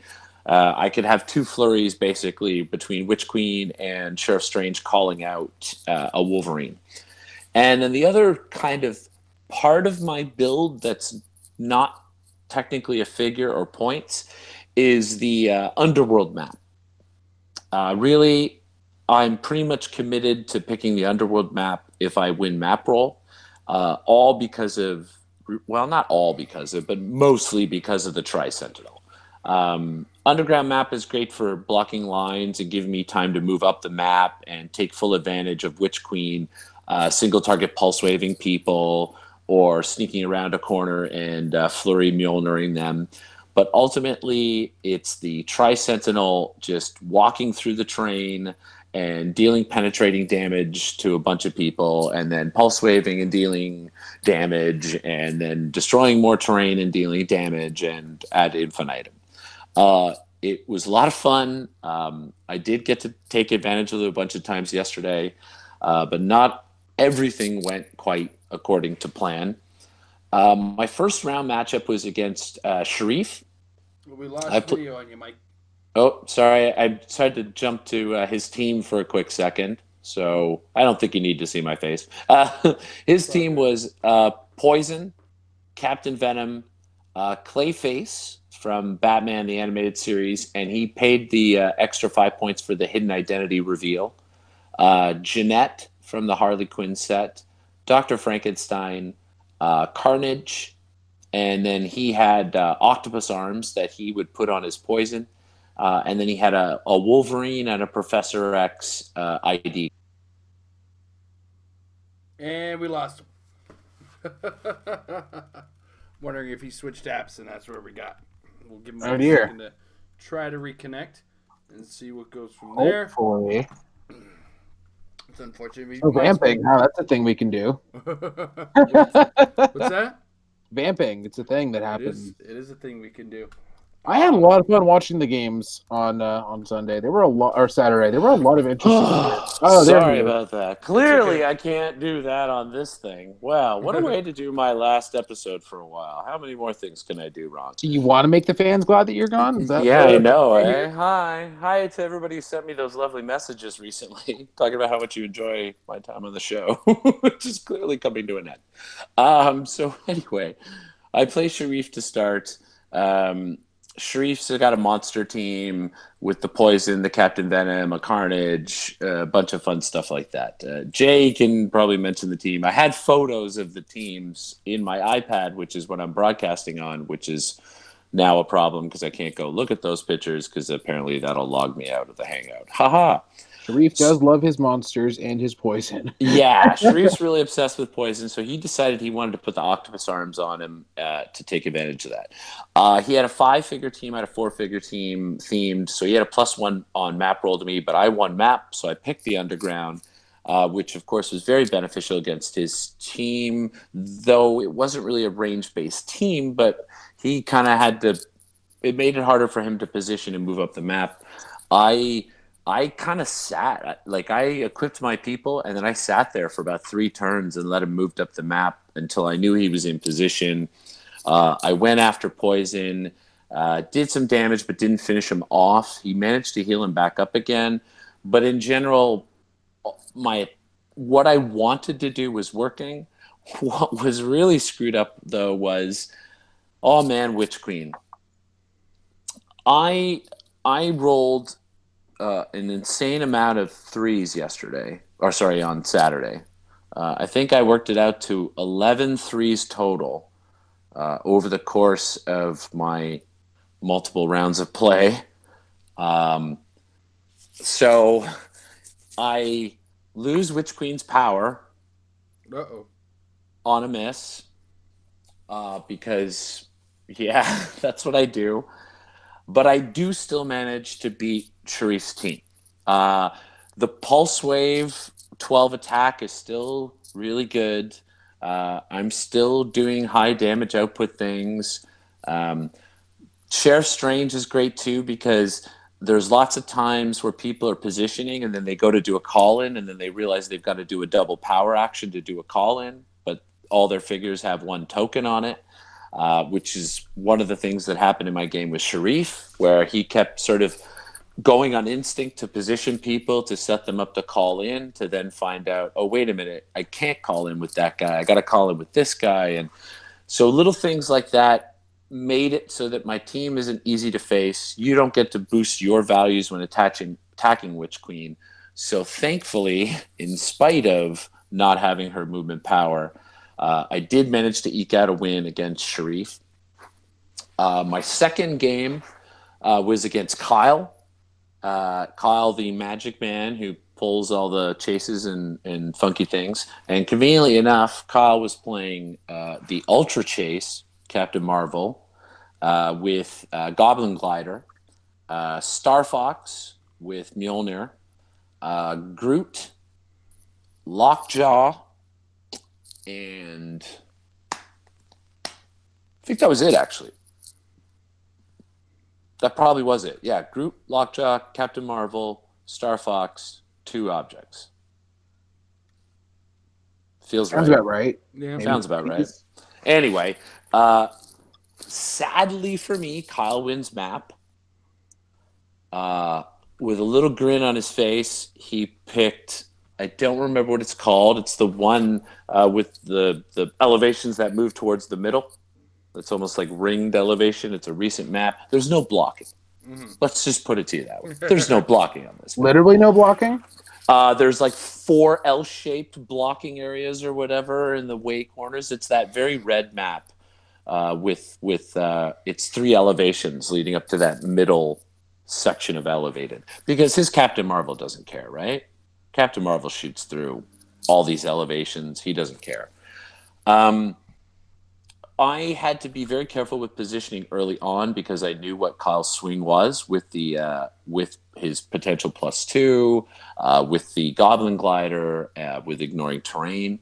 So I kept at a distance, about a turn or 2. I waited until Star Fox was in a position that I knew I could get a single target pulse wave on him with Witch Queen.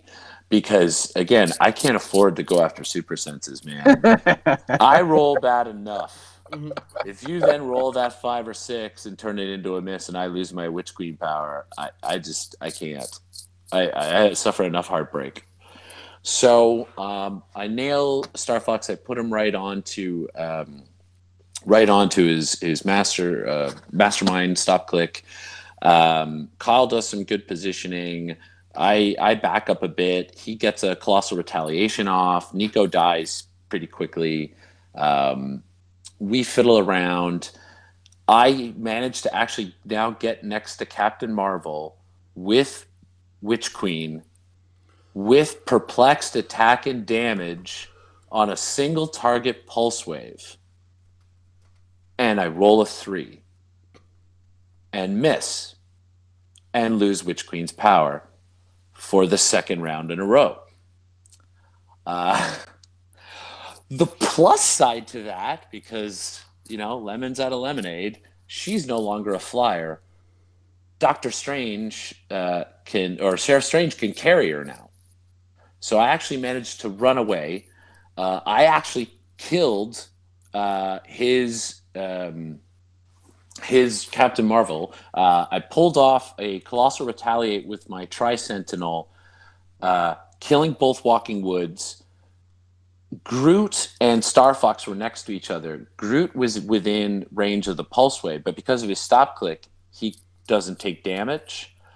But because he was targeted, Star Fox, in spite of being able to mastermind, couldn't mastermind a Groot, so I kill Star Fox with the pulse wave, which was really my whole intention. I didn't care about the Groot. Groot retaliates on my Tri-Sentinel, gets rid of him.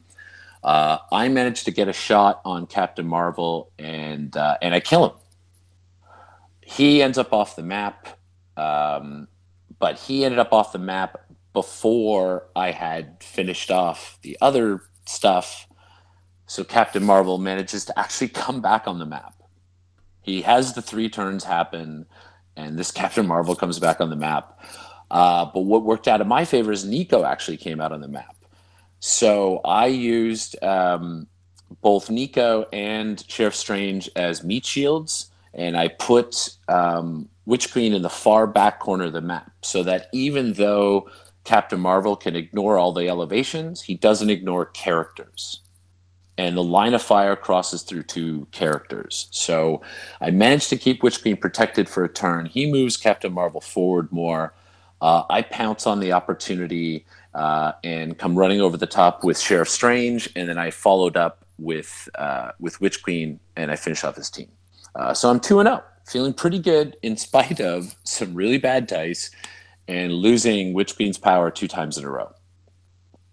My third round game was against God. Who was my third round game against again? We played 4 rounds on Saturday. Yeah. Because I know I played Mackenzie's team. Mackenzie's team was third. That was my third round match. Mackenzie's team was a crazy Penguin Battery team. So he is playing the 40-point Penguin as well as the Fast Forces Penguin. So he can make penguins, and he has the whole loyalty token. He's got Catwoman, who's got like charge, 11 attack, the giant reach one. This is the Fast Forces one. Yeah. And 6 Fat Tonys. 7. Actually. Seven Fat Tonys plus 3 Serpent bystanders. I think it was 1 Spider-Man, 2 Punishers. Yes. So he wins map clearly with his +10 map roll. He picks the Iceberg Lounge because he's paid the 5 points for it. But I know what he's going to do. He's going to make a Super Penguin. He's going to throw a Super Penguin across the map, and he's going to try and kill my stuff. He does manage to kill Nico. But I'm like, okay, I Colossal Retaliate with my Tri-Sentinel. And I kill all the penguins. All the penguin pogs are dead. I just say, bye, penguin pogs. And I hurt a bunch of Fat Tonys. I do 1 click to like 3 Fat Tonys. He makes another penguin again. He sends that penguin across the map and hits, I think he hit Sheriff Strange to his stop click or something like that. So I Colossal Retaliate again. He targeted the Tri-Sentinel and missed. And because he targeted the Tri-Sentinel, I Colossal Retaliate. I wipe out that penguin. I hurt 3 Fat Tonys again, and I kill all 2 of the 3 bystanders. So, hey, this isn't bad. But in my head, I've already lost Nico. He follows up. He kills off. The Tri-Sentinel. I managed to kill a couple more Fat Tonys. I forget that the Serpents were worth points. I am in bystanders or 0 point mode because I've been facing so many 0 point bystanders. So I don't actually realize as I kill off those 2 Fat Tonys that I'm now up 90 points to 70 points. So I keep pushing the attack. Witch Queen comes running around to go after the super rare. Is it a super rare penguin? I'm pretty sure he was super rare, right? Yeah. The one that pops out. Yeah. Pops Yeah. out is Super rare. He's wide open. He's got just that 18 defense. I flurry. I roll a 3. And then I crit miss. Yep.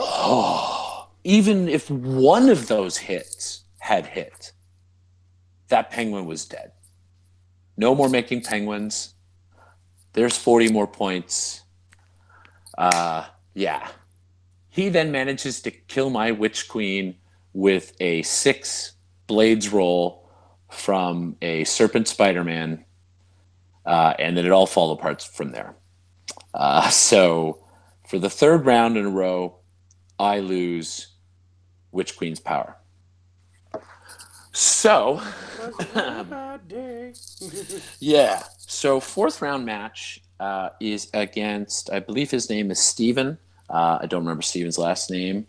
He is playing the Chase Captain Marvel, I believe it is. It's the one that switches to that click 11 and has the insane 20 defense. Yeah.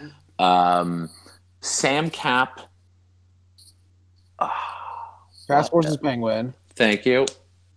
I think he also had like 2 big Tonys for Perplexes. Yeah, that was it. It was Londoners like big Tony. That was it. It was apparently. 2 big Tonys, the 25-point Penguin, Sam Cap, and Captain Marvel, and a couple of IDs. So he does the whole strafing Alpha Strike thing, which I know is coming. So I just equip my guys. I boost up the defenses to wherever it is that I need them in hopes that I'll survive. He does his running shot thing and nails the Tri-Sentinel and kills the Tri-Sentinel, follows up with a charge, comes flying in with the charge, doesn't kill Nico or with the charge. He actually goes, I think he actually went after Witch Queen maybe, but I still have my 3 guys left. Strange ends up on his stop click because I mastermind off to Strange, but there's that Mystics that goes back. Witch Queen follows up with a flurry with Mjolnir. Oh my god, I hit with both attacks.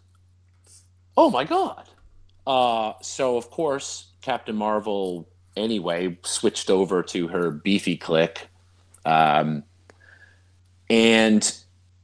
I now am kind of in this position of like, well, I know if I hit her with anybody, she's just going to go back to this other click. She's also now become double tokened, or sorry, no, I'm getting ahead of myself. So I'm sort of figuring out what I want to do. I know that she's just going to pulse wave me when she gets this chance with this 12 attack and pulse wave. So instead of dealing with her, I start going after Sam Cap, and at one point in time, I decide to actually call in a Wolverine, even though I know I'm at my end of the map and I can't flurry, because of the healing that allows Sheriff Strange to pop back off his stop click. That way, when I know that this group pulse wave that is about to happen is going to happen, no one's going to die, because Strange is just going to hit a stop click again. Nico, I managed to get regen back up a little bit, so she's not going to die. And again, it's going to be 1 damage. Witch Queen doesn't care. So I pretty much know this pulse wave is coming. I wait for it. I don't care. I follow up with another Mjolnir attack, murder the Captain Marvel. Game is over pretty quickly. Finally, I have a round where I do not lose Witch Queen's power. So 3-1, solid points. I'm third again after the Swiss, like I was on Sunday. So wow, pretty good. Feeling pretty good. My first round matchup is against James McAllister. Those of you who know James, loves to play McMaster. Jeez, James, I'm so sorry that I always screw up your last name, James. That's fine. The Lord of the Hell Cow. One time I'm out of town, you guys let some weird stuff. I don't even know anymore. One time you're out of town? So James traditionally loves to play the weird stuff. So James was doing a TMNT villain team. I don't remember all their names, but it's like General Thrag and the Karai, and some other randomness. Oh, he's still trying to make the Rockman work. Cool. Yeah. I mean, it was doing really good things. Well, it worked well enough for him to make top 8. So, good for James. James really knows how to play these teams. What was really funny about James's team and my team is we both love the underground map. So before we even roll initiative, I look at James and I go, hey, if you win, you're going to pick the underground map, aren't you? He's like, yeah. I said, so am I. Why don't we just put the underground map down right now? And then we'll just roll and see who goes first. He's like, sure. So we did. I managed to win map. I take an extra couple of minutes to read his cards very well to be sure I understand this whole blocking terrain power thing. And I'm glad I did, because at one point he went to do something and we both realized, no, it doesn't quite work that way. And it saved my bacon. I was using Tri-Sentinel to just make little pockets in the blocking just to fill my team in, but not leave him spaces and not allow him to get into position to make his attack on me, his little free attack. So everything is working out fine. I see where he positions. He has put exospecs on the gray dude, who I can't remember his name. He's General the one. Drag. Thank you. So he's the one who can do the additional damage when you do basically splash damage. In the first round of the tournament, he managed to pulse wave Jarrett's team and do like 17 clicks of damage. So I was not about to allow something that gross to happen. So I was going to kill that guy no matter what.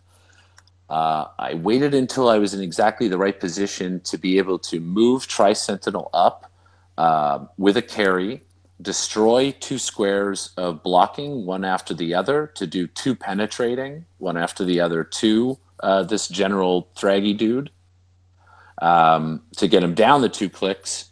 And then I come running over the top with a charge flurry Mjolnir from Witch Queen. The first attack hits. I kill him. He comes back on the map. I hit him with the second attack and kill him again. So things are working out the way I want them to. I move Nico forward to sacrifice her because I know he's going to kill somebody, and I'd rather it be her. He does his free attack next to whatever, kills her off. Misses an important attack on his point. I move Tri-Sentinel and do a bunch more penetrating damage. I Colossal Retaliate, doing a bunch of damage. And I've now eliminated a good chunk of his team, though he's still got one of his foot soldiers who's died and gone back to the starting area. And he's got the orange-looking dude who matches the gray dude. I know, I'm so bad. I don't play Turtles. So anyway, James pulls off a couple of other good attacks. He gets rid of my Tri-Sentinel. I've lost Nico. I've got Sheriff Strange, though, full dial, 50-point full dial, and I'm still top dial with Witch Queen.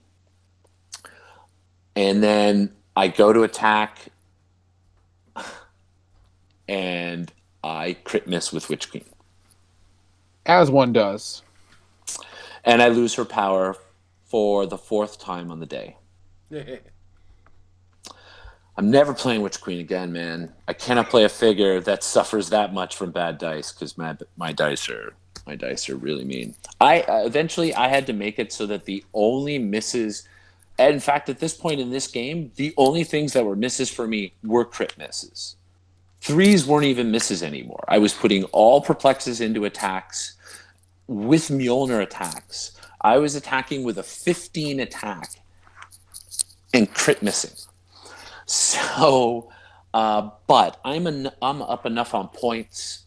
We're far enough into the game that I'm still managing to run away with it, and ultimately I finish off James' team, and I make it into the top 4. So feeling pretty excited, feeling like, wow, imagine how good this team could be if someone with good dice was playing it, because I made top 4. And then I faced Devin's team. Oh, man. And Devin's got a good team.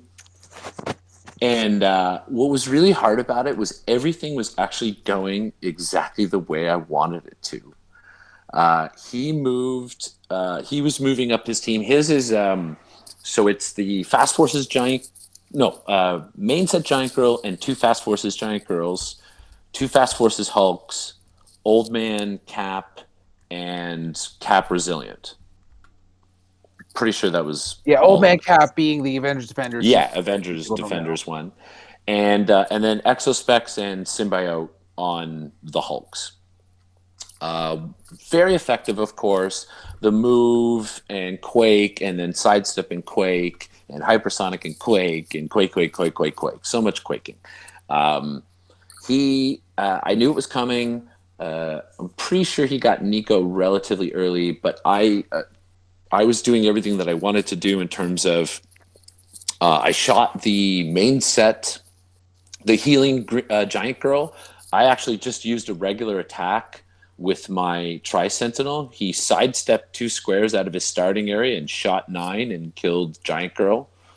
I killed another Giant Girl when she came in to retaliate. I hurt the Old Man Cap right away to make him lose his outwit. So I was actually feeling really good.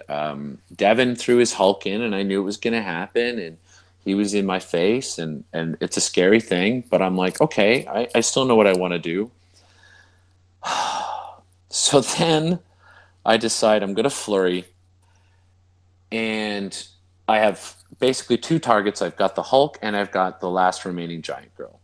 And I'm thinking, well, you know what? I'll go do the first attack on the Hulk, and then I'll follow up on the giant girl. I hit Hulk with Mjolnir.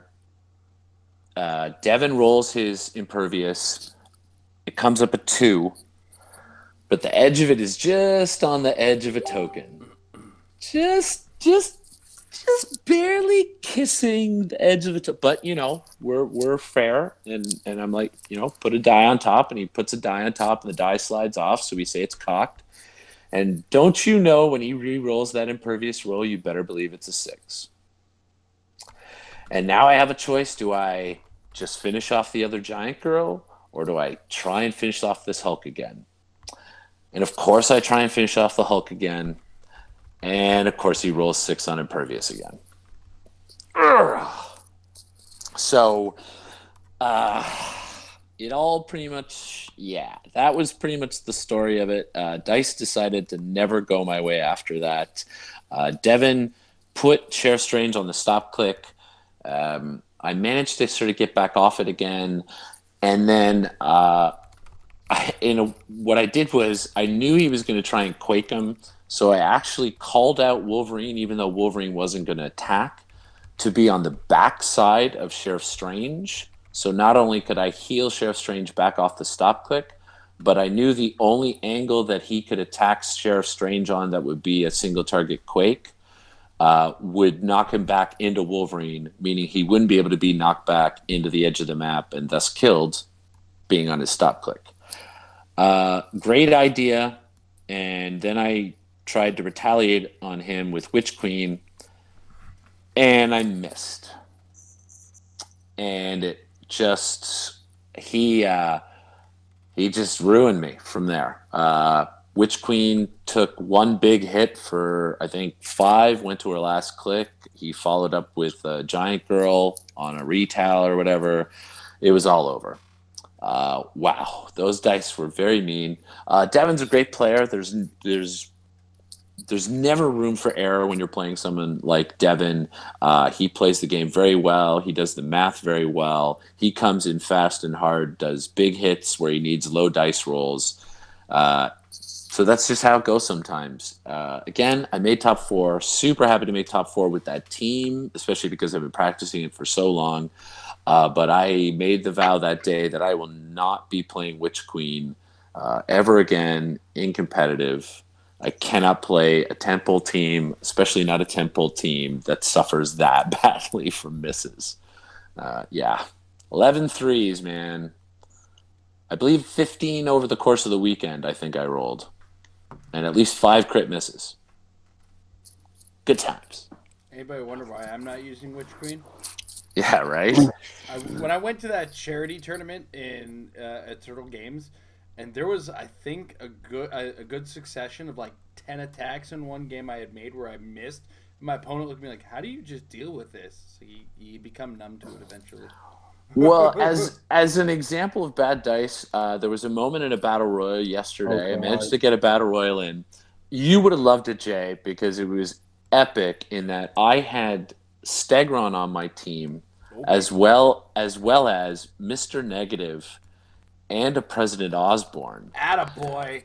And I managed to have 4 hired flunkies and 3 dinosaurs on the map all at one time. In one turn, I did have leadership on my team, obviously. In one turn, I made 8 attacks. Yeah, I made 8 attacks in one turn in a battle royal.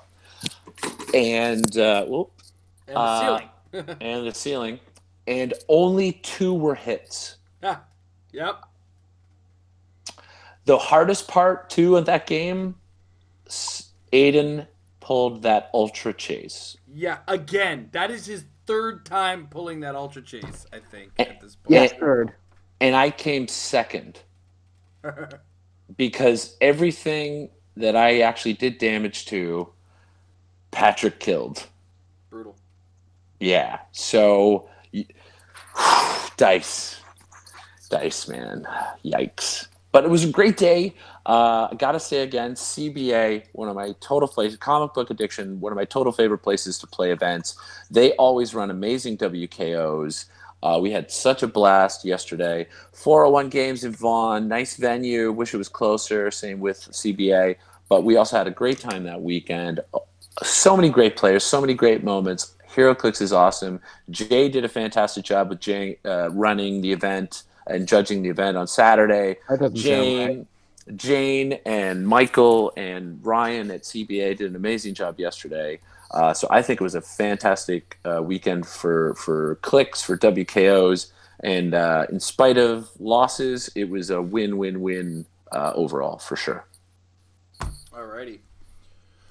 On that note, it's time to go to questions because it's been a hectic day. I had a lot to talk about, and we're already at 11:30, so it's time to start wrapping this thing up. Before we start that, of course, check us out at patreon.com/MarriedClicks if you want to support us directly. Any level of support helps us out, and any level of support gets you access to our Patreon Discord, which I have to take a quick peek at to see if anybody's been trolling us on the Metal Lab. They have not been trolling us today. All right. But yeah, and as well, we just this past Sunday had our patron hangout, and that's something you also get. Doesn't matter the value of patron you are. And yeah, and of course, if you're $5 up, the link is out. You can join in the show at any point and ask us your questions directly. In the meantime, on the Facebook, we start with Mr. Adam Cole, who has a question. He wants to know, what is the best map for sealed WKOs? Maybe the best inside, maybe the best outside. I guess there's a bonus question, which best sight unseen, which starter is going to be better, Star Trek: The Next Generation or the Orville starter? Or it says or the supersized Orville starter. Well, if we're going to go on supersized starters based on previous experience, and we go back to Ninja Turtles 1, Star Trek's already ahead on that one. Oh, because we remember that one. We're like I regret everything about that purchase. But as far as best inside and outside map for sealed, I think the best inside map is universally the WizKids Office or the Underground. Like I kind of a tie on those two, just because they force the type of play you want indoors.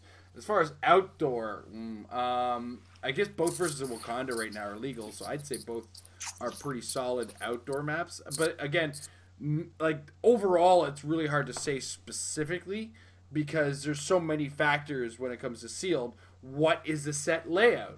Like Batman the Animated Series, it's definitely Wakanda for outdoor because you need to protect your figures with all that stealth that you're going to have in Force Close Combat situation. Yeah, generally, how I would see that. I don't know. What do you think, Mike? Yeah, I pretty much agree. I, of course, love the WizKids Office. I think it's a great map. I would give it the edge slightly to the Underground because of the fact that it's a little more maneuverable, but still gives you the coverage and still slows down the game for you. The Underground map can be pretty tough if you're not used to playing on it, as there's very tight pathways and so forth. Obviously, the Wakanda map is one to be thinking about. Personally, I actually think the Gotham map's not a bad one for this set because you've got a lot of that obscuring terrain. Obscuring terrain is quite helpful for figures who aren't ignoring the terrain when moving around and maybe just want a +1 to their defense. There are a bunch of figures in this set. The lower ones, like I think of things like Blue Union Jack, who wouldn't mind a +1 to his defense as he's trying to move into position to do his running shot Psychic Blast or stuff like that. So that's a map to potentially consider. But yeah, Wakanda forever. Hello. All right, Jay. Depending on your pulls, maybe the Hedge Maze. Like if you have a Gorgon, or if you have what's it called? If you have the Green Goblin, I cannot think of a better map than the Hedge Maze because he can ignore it with his hypersonic and zip around and kill stuff and hide and whatnot. If you were playing a Hulk, you probably is Hulk the only giant? I think he is. So a map that's open where you can Stegron Pogs. Yeah, I was just gonna say Stegron Pogs.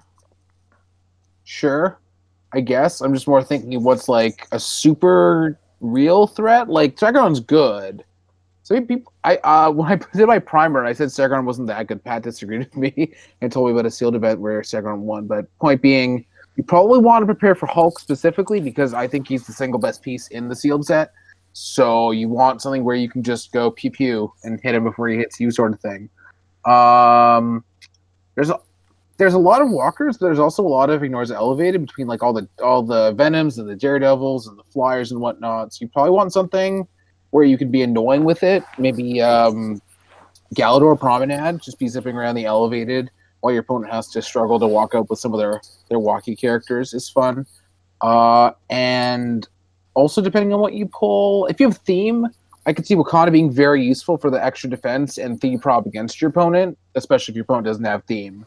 So, yeah. But in most situations, I would probably say both sides of the Star Trek map, and then because you want an indoor, you want an outdoor, and then you want your kind of wild card middle. So I guess your wild card middle will be the one that depends on what you actually pull.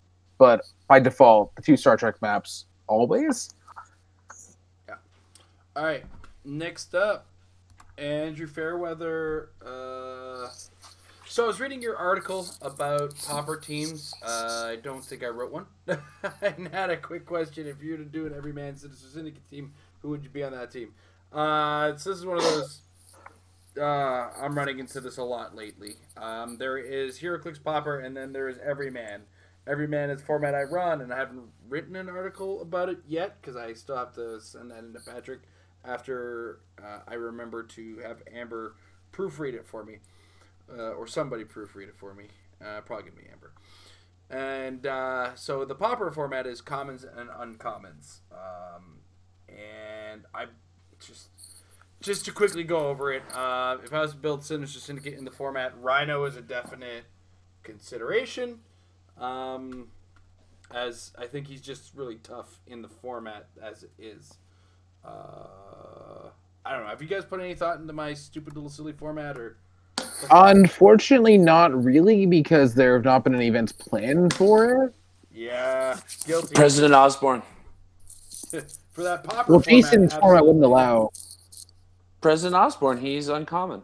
Yeah, I think that's where Sinister Syndicate. My format's commons only, but Oh, okay. Yeah, pauper exactly. format, which is commons If it's and uncommons, just yeah. commons, Lizard's not bad. Yeah, I mean, who doesn't mind a little bit of healing? And again, if you manage to get 6 figures on your team, +1 to his stats isn't so bad at all. A Vulturion is helpful for your little taxi because he'll get them around there and build up those numbers.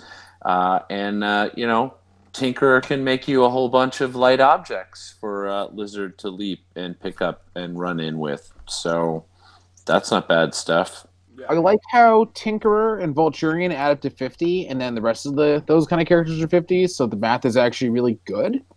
And then let's also not forget that if it's Golden Age... It's not. Okay. Well, then until retirement, Stiltman's a common. He is. I've actually talked about him on my show, Everyman for Everyone, for Well, there you go. episodes now. So Sinister Syndicate, Stiltman, Do it. do it.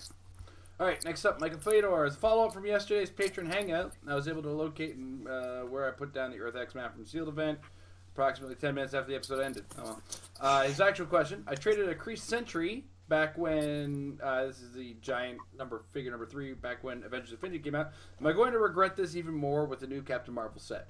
I still feel like a lot of the Captain Marvel Kree format kind of situation is going to be a little bit more casual friendly. And if you're really looking to build that team, maybe, but it's one of the lower rarity giants, so I feel like you should be able to acquire a couple more, depending on how many you want to get your hands on, to be honest. He's 75 points, and he should be acquirable. Mike's apparently got 3 he wants to get rid of, so there's that. Or he doesn't want to get rid of them. Never. I must purify the universe with my genetically pure army of Kree. Oh, jeez. I'm glad you said Kree. I'm so glad he said Creed too. I know. I'm sitting there on the kick from conversation button over here. That was it. I was saving it to the end. I was like, if I say Cree too early, it'll spoil it. God. Spoil Earth. But Mike, do you think he's gonna regret it, or are you just showing No, us I mean, I agree with you. It's more like a fun thing. I love that. I do like the Kree and Kree armies and stuff, and I have fun joking around with that. I love having. It's just like when I play my Hydra teams, and I say "Hail Hydra" every time someone dies. It's just fun to play those kind of mass teams. I don't think. I'm sure it's 75 points. There is some interest to. I kind of dig the whole sidestepping, outwitting one. I think that one has a bit of something that could add to it, but I think it's more. It's not a runaway thing, and like Jason said, if you really need a Kree Sentry, I'm sure you could find a Kree Sentry. I can't imagine the value suddenly skyrocketing because of this Captain Marvel set. No. Jay, your thoughts? Yeah, it's just not quite there for competitive. I mean, if we're looking at the dials, where is it? Kree Sentry. Yeah, like the running shot psychic blast one is okay, but like it feels expensive. Charge one feels okay. It's like the only one that feels kind of okay is the barrier one, but even then, it's not going to work in the format, unfortunately. And it's a fourth of your build. Like that's a lot of investment. It's a cool mechanic. Like I like the versatility for casual because you do pick at the beginning of each game, so it's fun. And I even wrote a casual article about it for when I was still writing the generic Ancient Realms article, but that was purely casual in my mind, despite the actually, you can make an argument that Kree is good as well as Robot now with Isaac and other stuff, and then the Cosmic is obviously good, but just it's not quite there. Fair enough. All right. Next up, Ricky Yell. He's asking a question about outwit. Target an opposing character with a range and line of fire and choose either standard power or special power printed on the target's card. Can you outwit special objects? They changed that? They took away outwitting special powers not on the card because of the weird, presumably because of the stupid Ophidian thing. Oh, okay, so it's very specific. The special power printed on the card. Okay. Yeah, you can always outwit any standard power. Yeah. And there's no equipment giving special powers. So yeah, if the equipment is giving a standard power, then yeah, that's my understanding. It's gonna be outwitted. And you're going to be able to still outwit it, but if it gives some kind of specific effect, like Mjolnir being able to take a range close combat attack, can't touch that with outwit. Yeah, because it's hammer time. Can't touch this. Dad approved. Dad approved. Yeah. I also feel slightly attacked on the assumption that I am not going to say Reading, Pennsylvania correctly. I have been corrected at least once on it, and that's all I needed. Is it Reading? I didn't realize. Huh. Yeah, so if you're saying the Reading Railroad on Monopoly, you're actually saying it incorrectly because it's based on Pennsylvania, which would be the Reading Railroad. I mean, I have a long-standing feud with Pennsylvania because it wrecked my car, so I'll fight the whole state if I have to. Jay, I've seen you fight. The state's gonna beat the crap out of you. I don't believe you've ever seen me fight anybody, actually. Exactly my point. I've seen you quite often avoid a fight. Oh man, I'm afraid to leave you guys alone. Yeah, because only one of us is coming out alive. Thunderdome. All right. I think I saw something else sneak in there, but I might be wrong. There's one near the bottom. Okay, yeah, we got one here. Well, that's the obvious one, but there's a couple less obvious ones. I'm going to start punishing people soon for that. Yeah, Elvis Espacio, I hope I said that right. Any guesses as to what the market value will be for the chases and SRs from Rebirth? If I was to take a wild guess, I feel like Dawnbreaker might be one of the higher value ones because of his... like just how he's going to work as far as the metagame is concerned. I feel like Batman Who Laughs is going to end up being a fan favorite, though, especially because Pogs, again, like we've literally already seen on the box art, the detachable little Robin, kind of like the Teakle and whatever sort of thing. So, yeah. Yeah. And that's just kind of a cool design, cool whatever. I still feel like we have yet to see a better chase because usually with usually with previews they will show us something really good, but I feel like there's always a really good surprise at the end. Like we saw most of the set for Earth X, and then Captain Venom was basically a surprise. So I feel like there's definitely room for something to come out there. So, but yeah, I do agree with you for Dawnbreaker as far as the chases by far so far. Yeah. So the weird thing about the market value is DC sets skew weird. And I want to say that specifically because DC sets tend to skew based on collector a little harder than Marvel sets will. As an example, right now we're looking at the Captain Venom and Earth X is trading at par with like the Ultra Chase, which is ridiculous.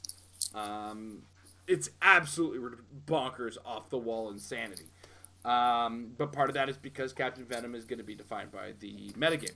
But if we go back to Harley Quinn and the Gotham Girls, you're not finding reasonable prices on those chases. I'm sorry. You mean 150 isn't worth it for the Flash God? No, any of them. I don't think so. As far as, I mean, if you base it on competitive play, because like none of them really see a great deal of competitive play. So it's hard to say, and because my understanding is that the Metal Knights or the Dark Knights Metal or the Black Batman Metal Edgelord Batman series was fairly popular.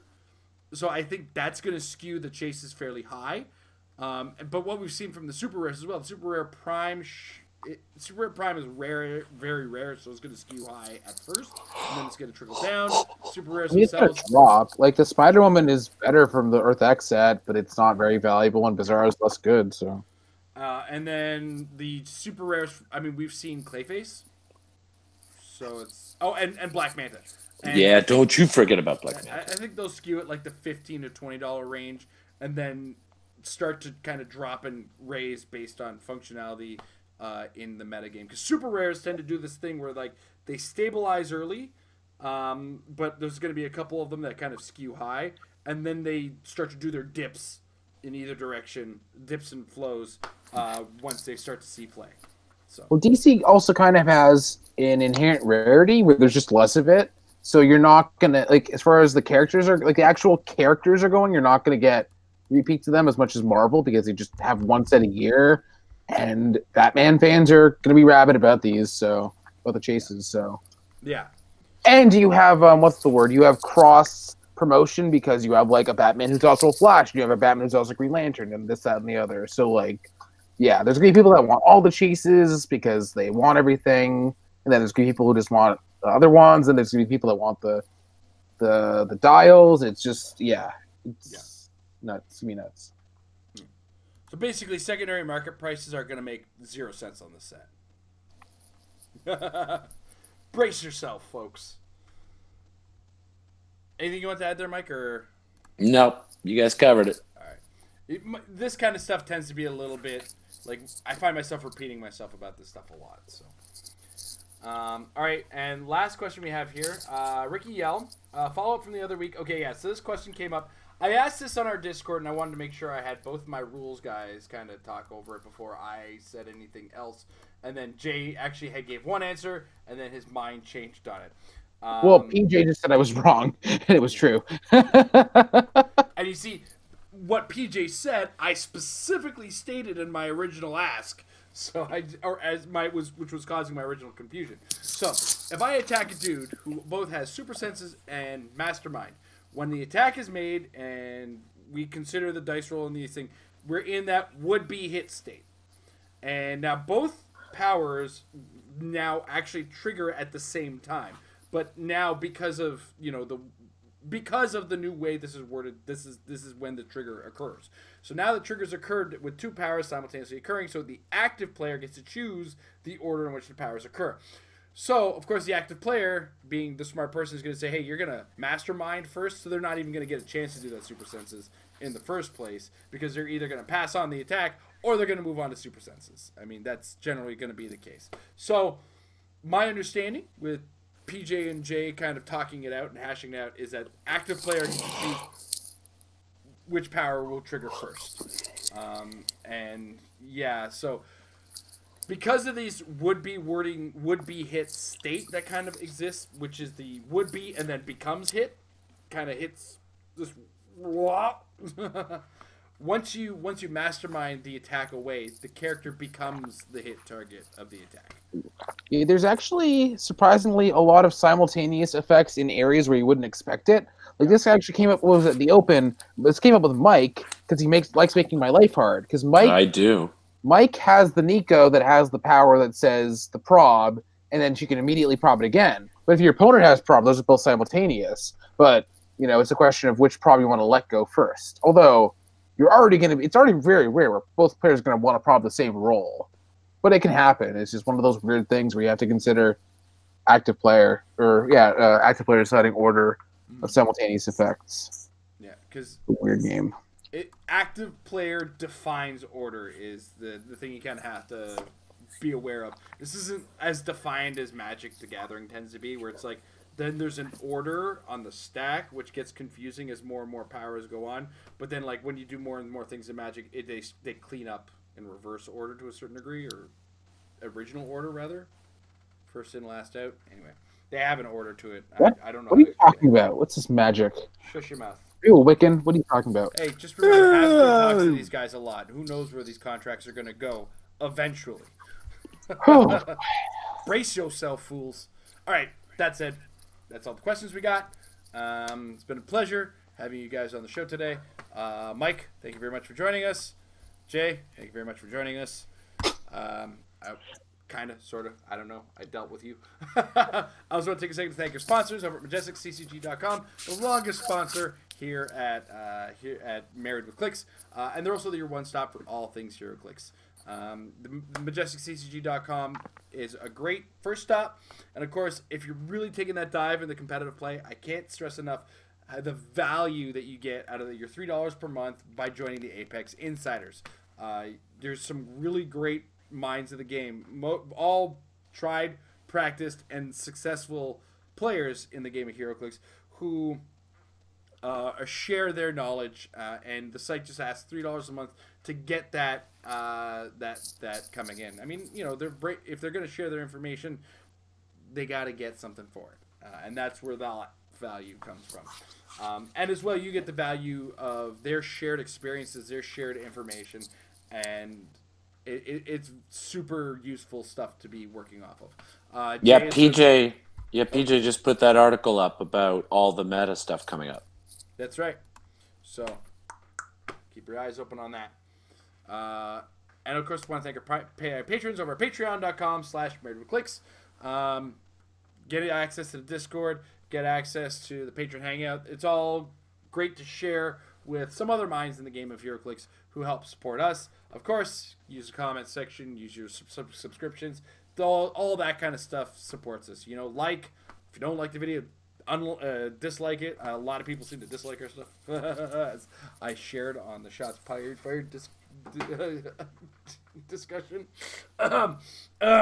That said, check out the Shots Fired podcast. I recently appeared on that one if you want to take a look at that. And Jay is actually recording an episode with them this week. So a double dose of Metal Lab faces on the audio podcast over at Shots Fired.